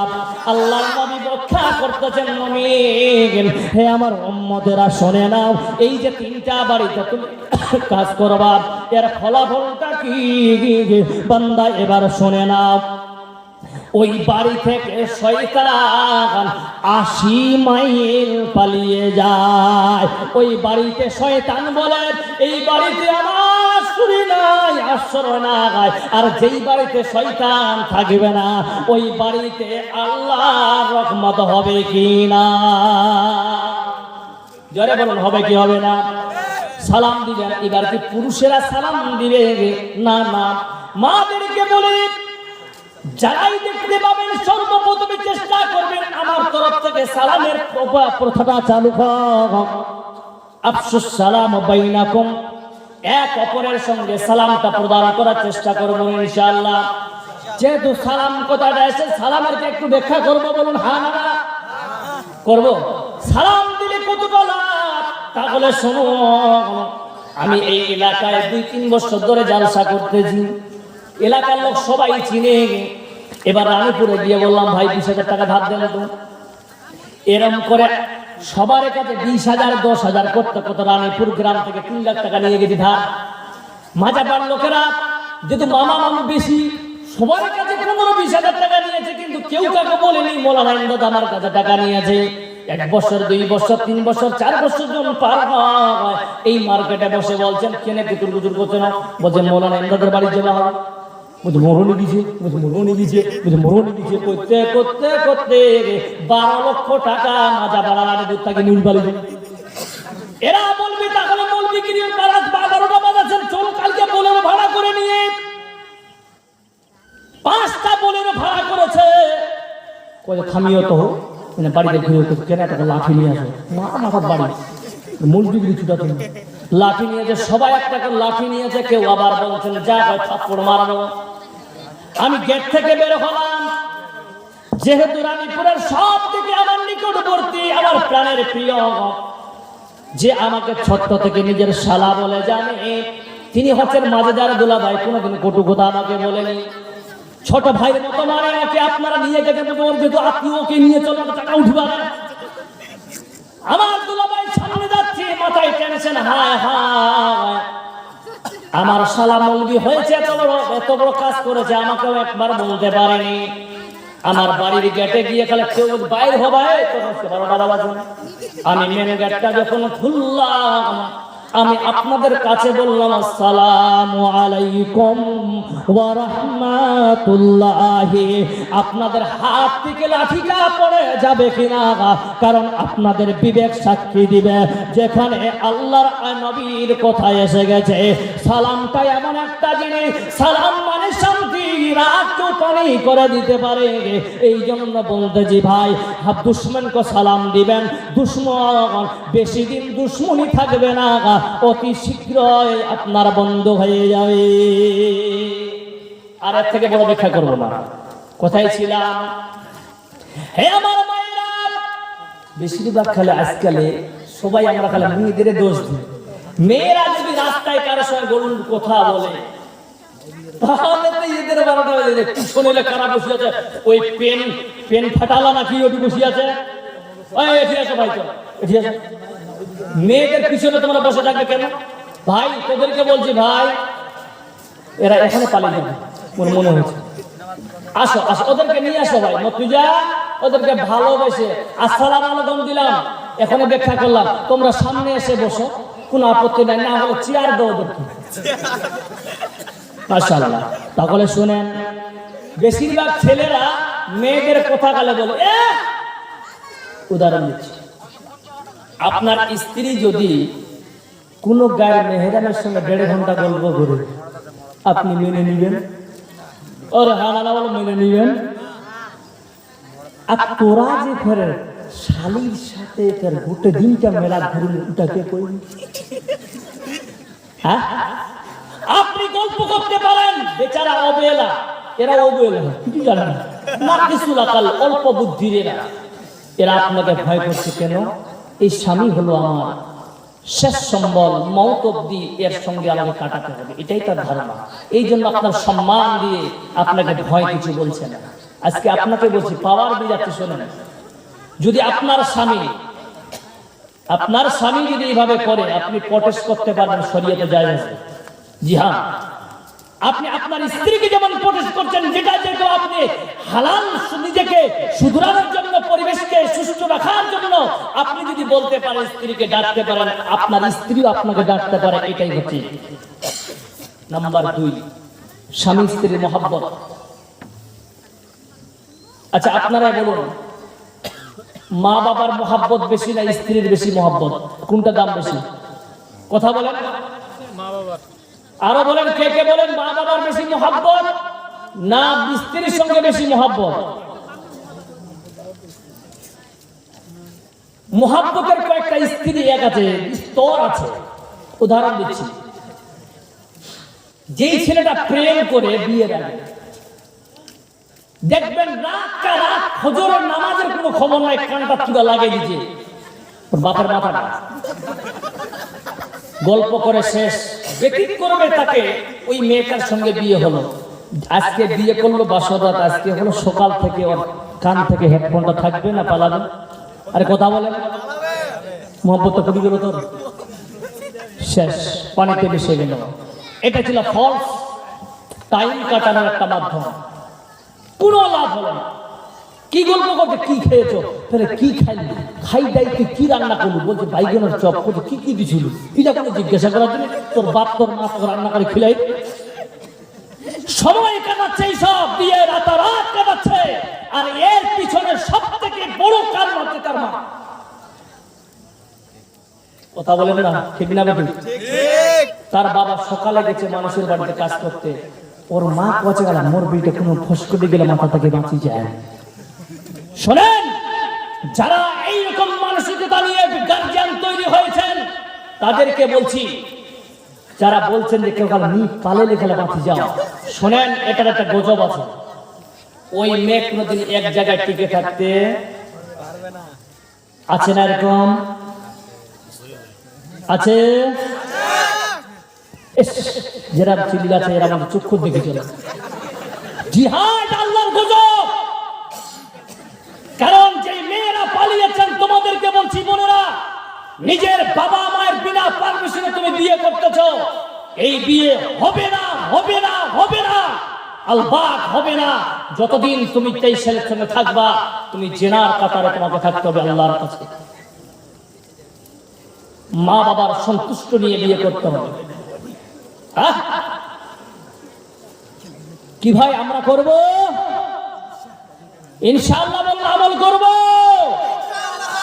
বিনা অনুমতিতে বিয়ে করব ছেলেদেরকে বলছি শোনো সব বাবারা রাত দিন কাটাচ্ছে কোথায় যাচ্ছে ভাই ওদের বলিস না আজকে 4টা গরু কিনেছিলাম বিক্রি হলো না লস খেতে যাচ্ছি ওই জন্য গরুগুলো ঘুরিয়ে নিয়ে আসলাম বলতে এখন পিটানে দিলে কমসে কম 400 টাকা নিত নিজেই পিটিয়ে আসলাম 400 টাকা বেঁচে গেল এই সমস্ত কষ্ট বাবা কার জন্য করছে মা নিজের মেয়েকে ভালো জায়গায় একটা দিবে বলে নিজের ছেলেকে মানুষের মতো মানুষ করবে বলে এইরকম হয়রানি পরেশানি কষ্ট সবকিছু করতেছে পিতা এবং মা মা রান্না করছে একটা বড় কাতল মাছ কিনে যে বছরে একবার ওই মা একটা পিসকে 4টা পিস করে বাচ্চাদেরকে দিচ্ছে কেন আমরা যেন 12 দিন খেতে পারি যেরকম ঠিক না বেটি নিজের মা খাচ্ছে না অল্প করে খাচ্ছে একটা পিস স্বামী স্ত্রী ভাগ করে নিচ্ছে কিন্তু ছেলেদেরকে গোটা গোটা দিচ্ছে কেন ছেলেরা যেন খেয়ে দিয়ে তারা মানুষের মতো মানুষ হতে পারে ছেলেরা যখন বড় হয়ে যাচ্ছে মা বাবার মুখে চুনকালি মেরে পালিয়ে যাচ্ছে সেই বাবার কলিজাটা ঘুষুড়ে যাচ্ছে কি না এইরকম পরিবেশ থেকে আমরা রক্ষা পেতে চাই হা না বলুন কে কে চান হাত খাড়া করেন পিছনে লোলা কবে হইলেও কি তোর কি মাথাটা খামাবো যারা বলেন কে কে আছেন রাজি এরকম পরিবেশ তৈরি করে কোরআন থেকে হাওয়ালা দিচ্ছি এখন যারা যারা শুনবেন হাত খাড়া করেন না তো বন্ধু শোনেন। নাম্বার 2, আল মারআতু আওরাতুল, মহিলারা হলো পর্দার জিনিস। এরা পর্দায় থাকবে। কতক্ষণ থাকবে? যতক্ষণ থাকবে আল্লাহর হেফাজতে থাকবে। আর যখন পর্দা ছাড়া বেরিয়ে যাবে, হাদিসের ভাষা ফাইদা খারাজাত, যখন মহিলাটা বেপরদায় বেরিয়ে যাবে, ফাইস্তাশারাফা হাশাইতান, শয়তান ওর পিছনে লেগে যাবে। আমার মরণ আসিবে কখন কেউ তো জানে না। আমি মরে গেলে আমায় তোমরা ভুইলা যাইও না। আমার মরণ আসিবে কখন কেউ তো জানে না। এই দুনিয়ায় চিরজীবন থাকার জায়গা না। অন্ধকার কবর যে আমার আসল ঠিকানা। ওবা রেখে আমি চলে যাবে, ওবা রেখে আমায় চলে যাবে, সঙ্গী হবে না। আমার মরণ আসিবে কখন কেউ তো জানে না। বলতেছিলাম বন্ধুরে, স্বামী স্ত্রীর ভালোবাসাটা স্তর আলাদা, মা বাবার স্তর হচ্ছে আলাদা। বাবা মাকে কষ্ট দিবেন না। ও যুবক ভাইরা, মা বাবাকে কোনোদিন কষ্ট দিবা না। আল্লাহ পাক বলতেছেন বন্ধুরে, ওয়াকাদা রাব্বুকা আল্লা তা'বুদু ইল্লা ইয়্যাহু ওয়া বিল ওয়ালিদাইনি ইহসানা। বাবা মায়ের তুমি সেবা করো, তুমি আমার ইবাদতের পরে বাবা মাকে মেনে নাও। ও গোলাম, বাবা মা তোমাদের কাছে আজকে আছে, কালকে তুমি বুঝতে পারবেন। আজকে তোমার বুড়া বুড়ি মা, নিজের বাবাকে বুড়া বুড়ি বলা যাবে না, বলবেন না, কষ্ট পাবে। বাবা মাকে আপনারা বাড়িতে রেখে গেছেন, আপনার স্ত্রী আছে, ওই গার্ড হিসাবে, আপনার স্ত্রীর বডিগার্ড হিসাবে আপনার মা, আপনার বাবা বাড়িতে থাকবে। থাকার পর আপনি তবুও বাবাকে আপনি গালি দেন, আপনি কাপড় কিনে দিচ্ছেন না। বন্ধু শুনে রাখেন, যেদিন আপনার বাবা আপনার মা জমিন থেকে আল্লাহর কাছে পৌঁছে যাবে, 3 দিন পর আপনি অনুভব করতে পাবেন, হায় হায় হায়, এই দুনিয়াতে আমি কি হারালাম। আমার বাবা মা যতক্ষণ ছিল দুনিয়াতে, আমার বাড়ির দিক থেকে কোনো টেনশন ছিল না। থাকবে না, থাকবে না, জোরে বলুন নারায়ে তাকবীর। শুধু মণ্ডলী, বাবা মার স্তর আলাদা, কিন্তু আল্লাহ তার থেকে বেশি একটা এখানে পয়েন্ট আছে, আলোচনা করে দিচ্ছি। যারা নতুন বউ হয়েছে, স্বামী স্ত্রী তারা গল্প করবে কি করবে না, যারা বলেন। শাশুড়ি যারা একটু আগের পেটেন্টের, ওরা বলছে কোন বউ আনবো বউ, কেন এতক্ষণকার গল্প করে নাকি। আমি বলি মা, তুমি তাদেরকে ডিস্টার্ব করবে না, কারণ তোমার ছেলে স্ত্রীর অধিকার দিতে গিয়ে প্রাথমিক স্তরে তারা ভালোবাসা প্রেম একে অপরকে দেখাতে পারে। এতে কোনো বাধা বিঘ্ন আপনি হবেন না, কারণ আপনি বাধা দেওয়ার কে, ওকে ওর জায়গায় রাখতে দেন। আপনি শুধু দেখে নেন মা বাবাকে ছেলে দেখছে কি না। জোরে বলুন ঠিক না বেঠিক। এবার গেল স্বামী স্ত্রী। এবার ছোট্ট করে এর ব্যাখ্যাটা শেষ করেছি। আল্লাহর নবী বলতেছেন, বান্দা শোনে নে, স্ত্রীর মোহাব্বত কতটুকু, বাবার মোহাব্বত কতটুকু।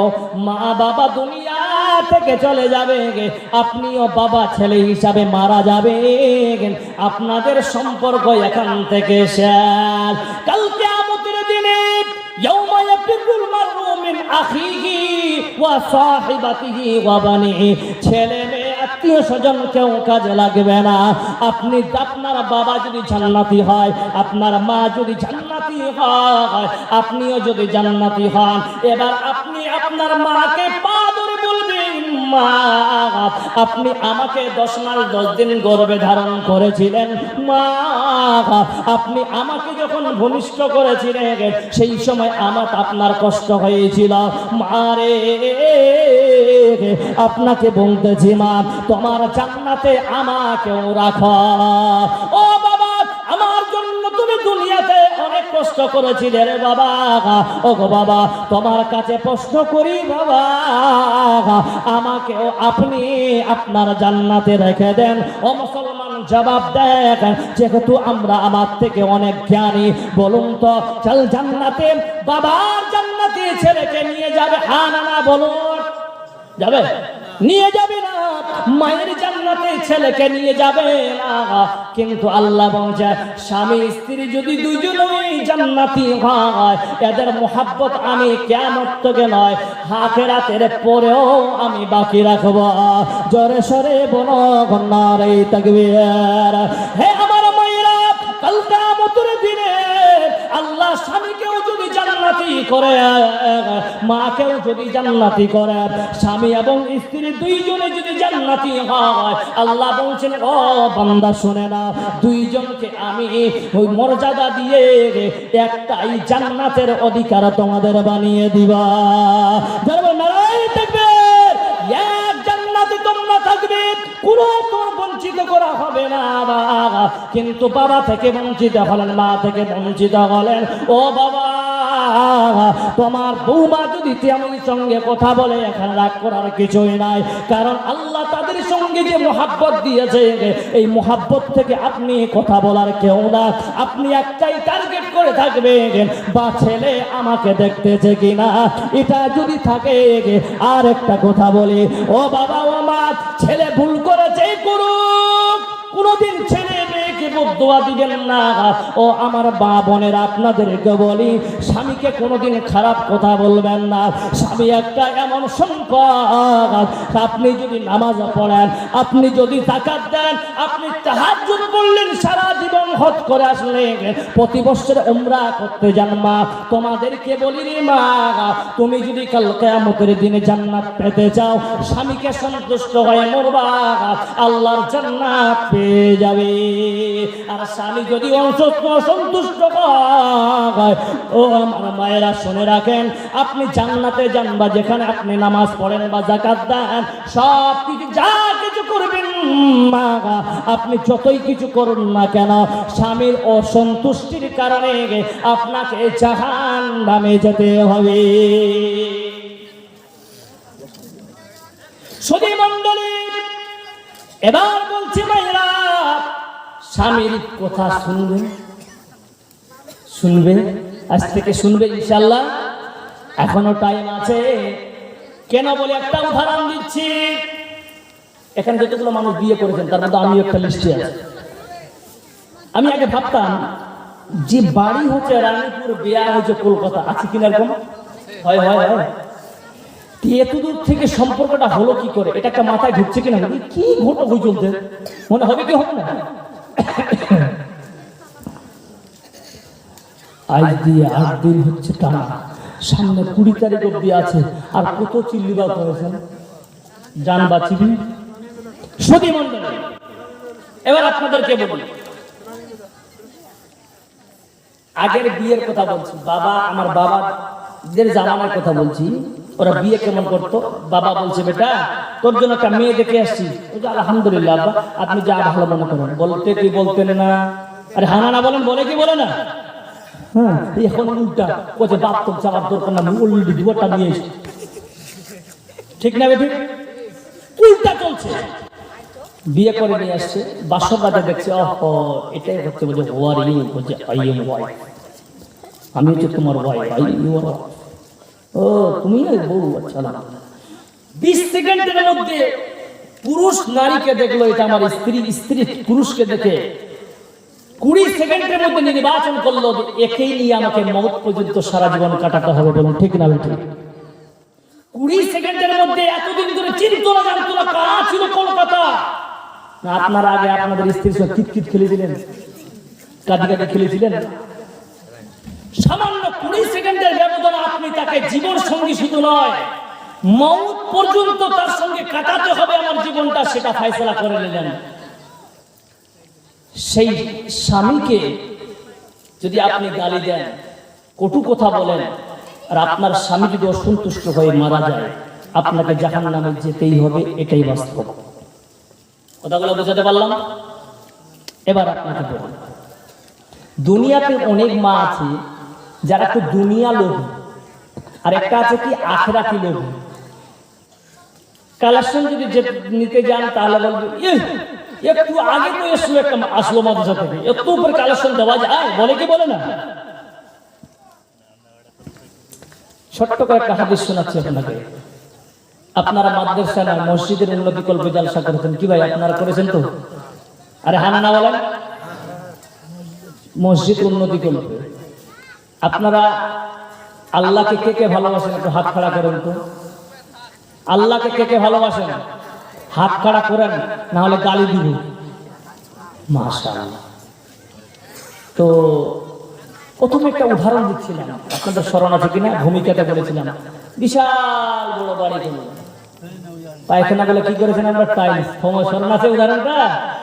সর্বপ্রথম বলেছিলাম ওটা আমি লাস্টে একটু নিয়ে আসলাম। কেন? নিজের বাথরুমটা কোটি টাকা খরচা করতে পারেন আল্লাহর ঘর নির্মাণের জন্য, আপনারা কিছু দান করার, আপনাদের দান করার ইচ্ছা আছে? হানা না বলেন। আছে? আছে। যদি আপনারা দান করেন তাহলে আমি আরো 2 ঘন্টা বয়ান করব। চলবে না শেষ করব? কেউ বলতে করেন, কেউ বলতে পালাবেন, কে কোচ।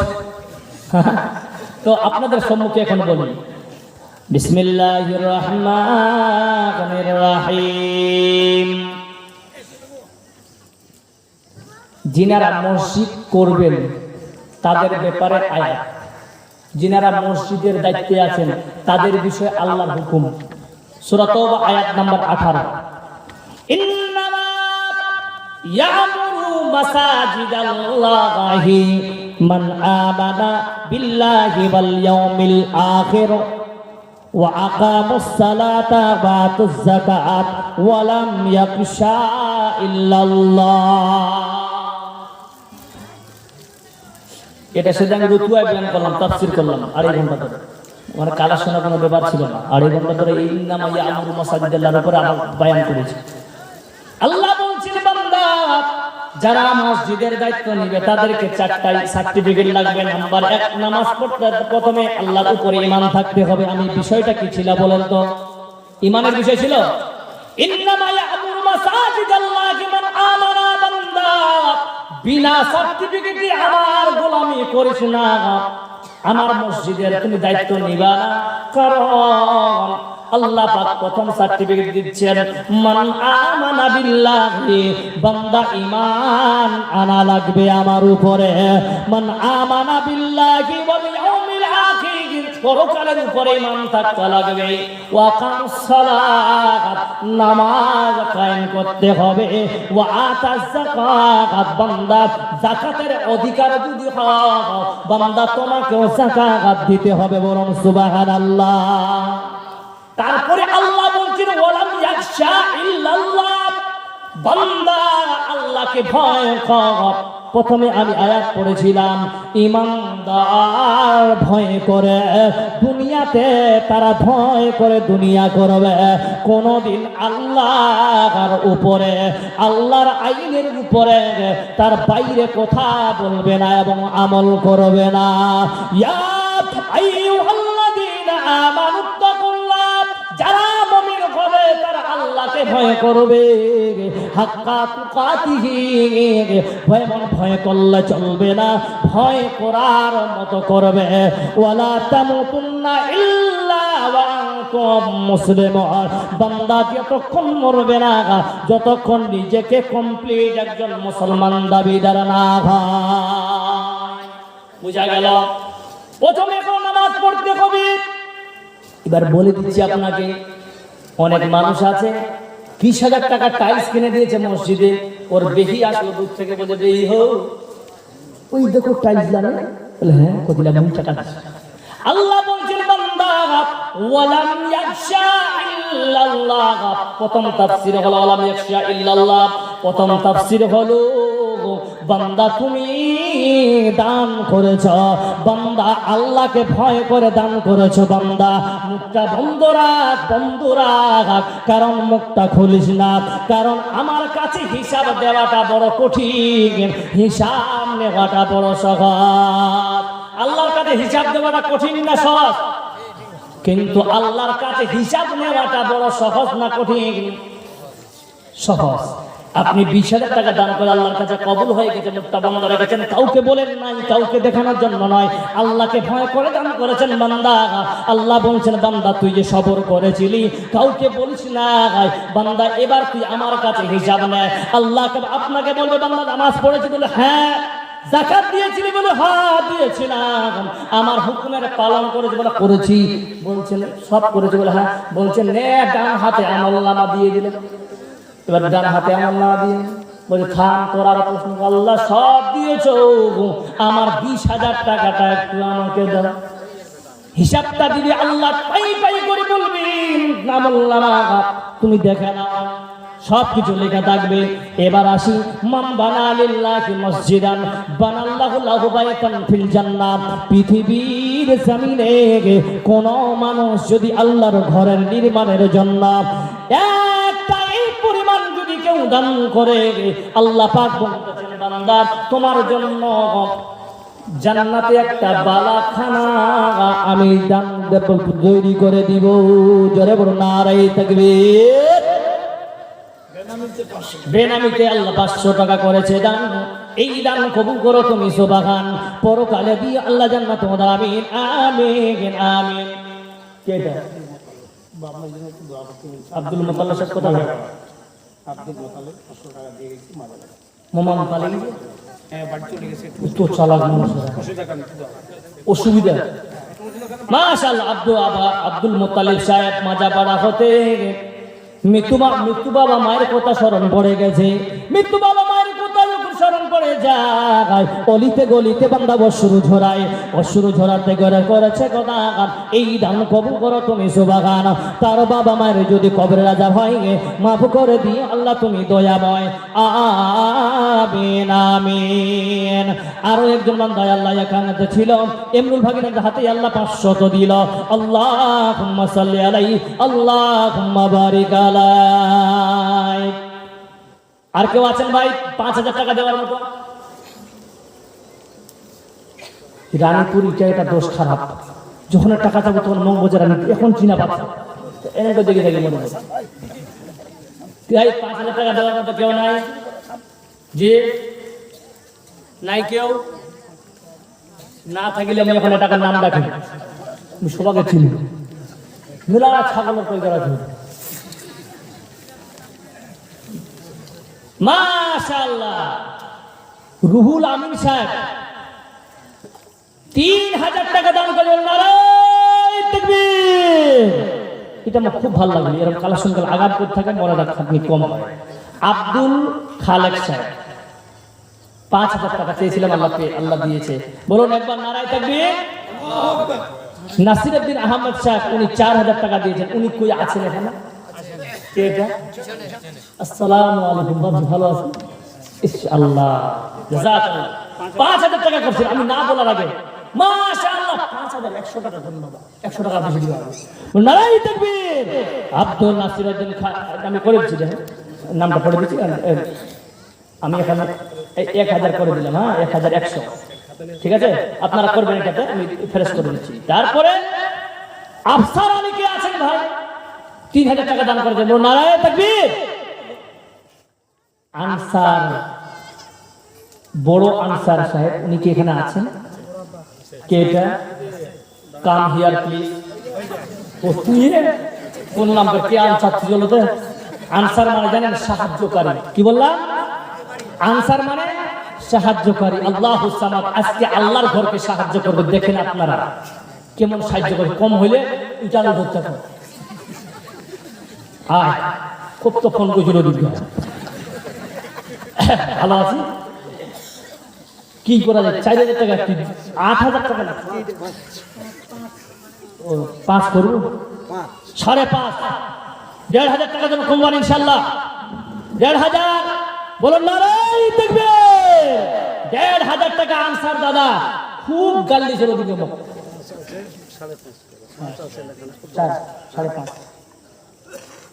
5.5 করে দিলাম।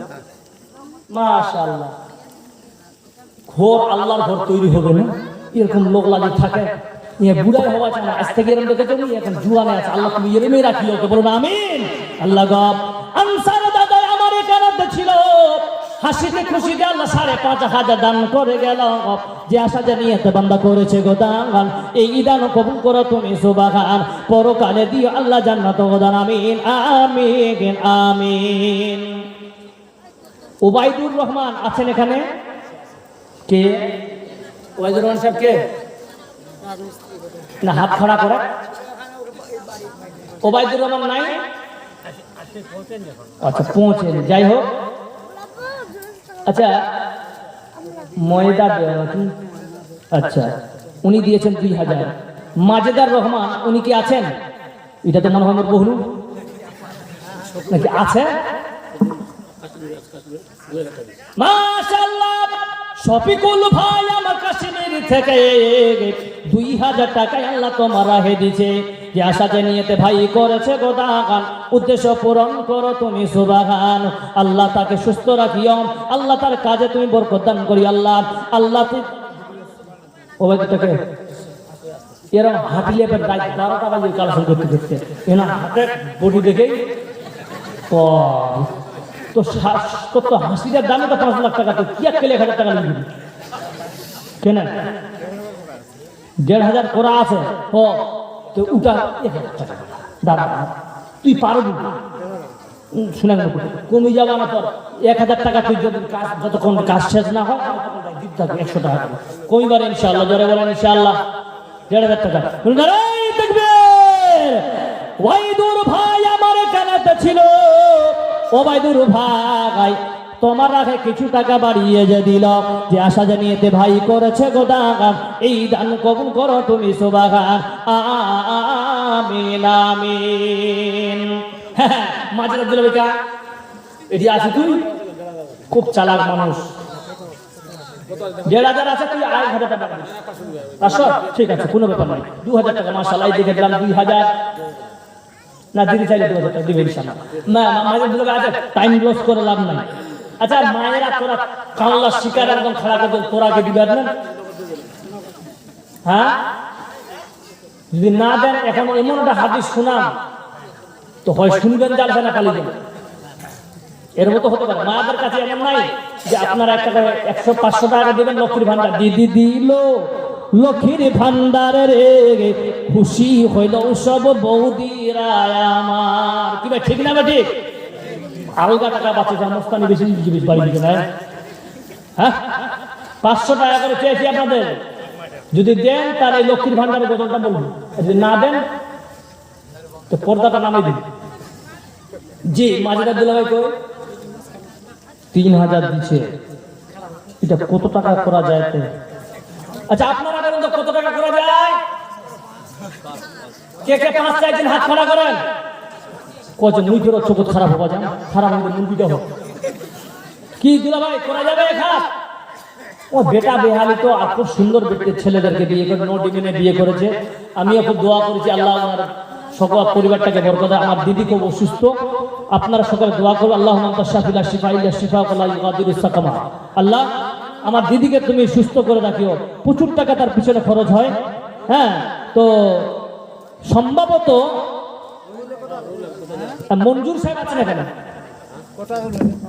কত করা যাবে আসেন আপনি উপরে আসেন দুলা মঞ্জুর সাহেব কে আছেন কাম হিয়ার তুই বডিটা বা কেন পাইকে দিচ্ছি তুই কোনটা ঠিক টাকা বেশি তো না কত দেবো দাদা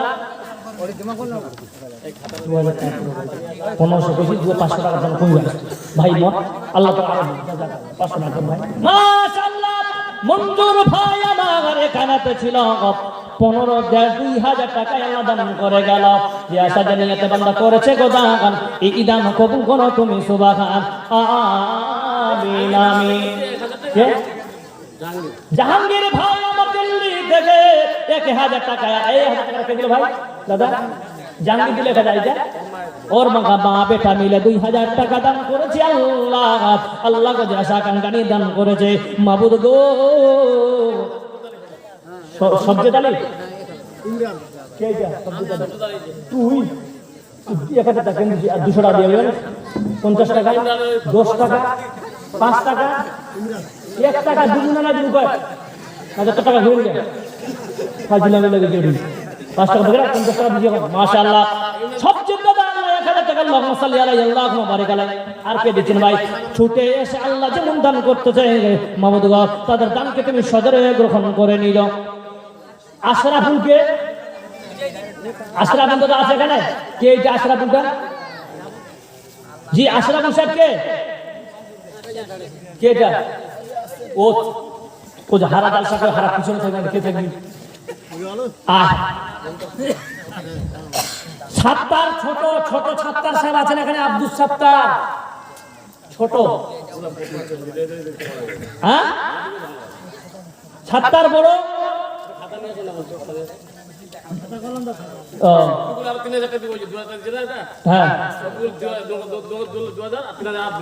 শফিকুল ভাই মাশাআল্লাহ এখানে শফিকুল ভাই নাম আছে এখানে নাই শফিকুল 5000 টাকা দিলেন তাহলে মুমতাজ বেগম 200 টাকা এক মুন্দান হয়ে গেছে লক্ষ্মীর ভান্ডারের সময় জাযাকাল্লাহ মুমতাজ বেগম আল্লাহ এখানেতে বসে তোমার ভয় আল্লাহ তোমার মসজিদে পায় 200 টাকার এক মুন্দান দিয়ে গেছে যে আশাতে নিয়তে বন্দি করেছে খোদাকার এই দান কবুল করো তুমি সুবহান তার যদি বাড়ি আল্লাহ বালা মুসিবত হয় দূর করে দিও আল্লাহ তুমি দয়াময় আমিন আমিন ছোট সাত্তার না সাত্তার সাহেব দুটো আছে এটা বড় এটা ছোট আছে এখানে জি ভাই আছে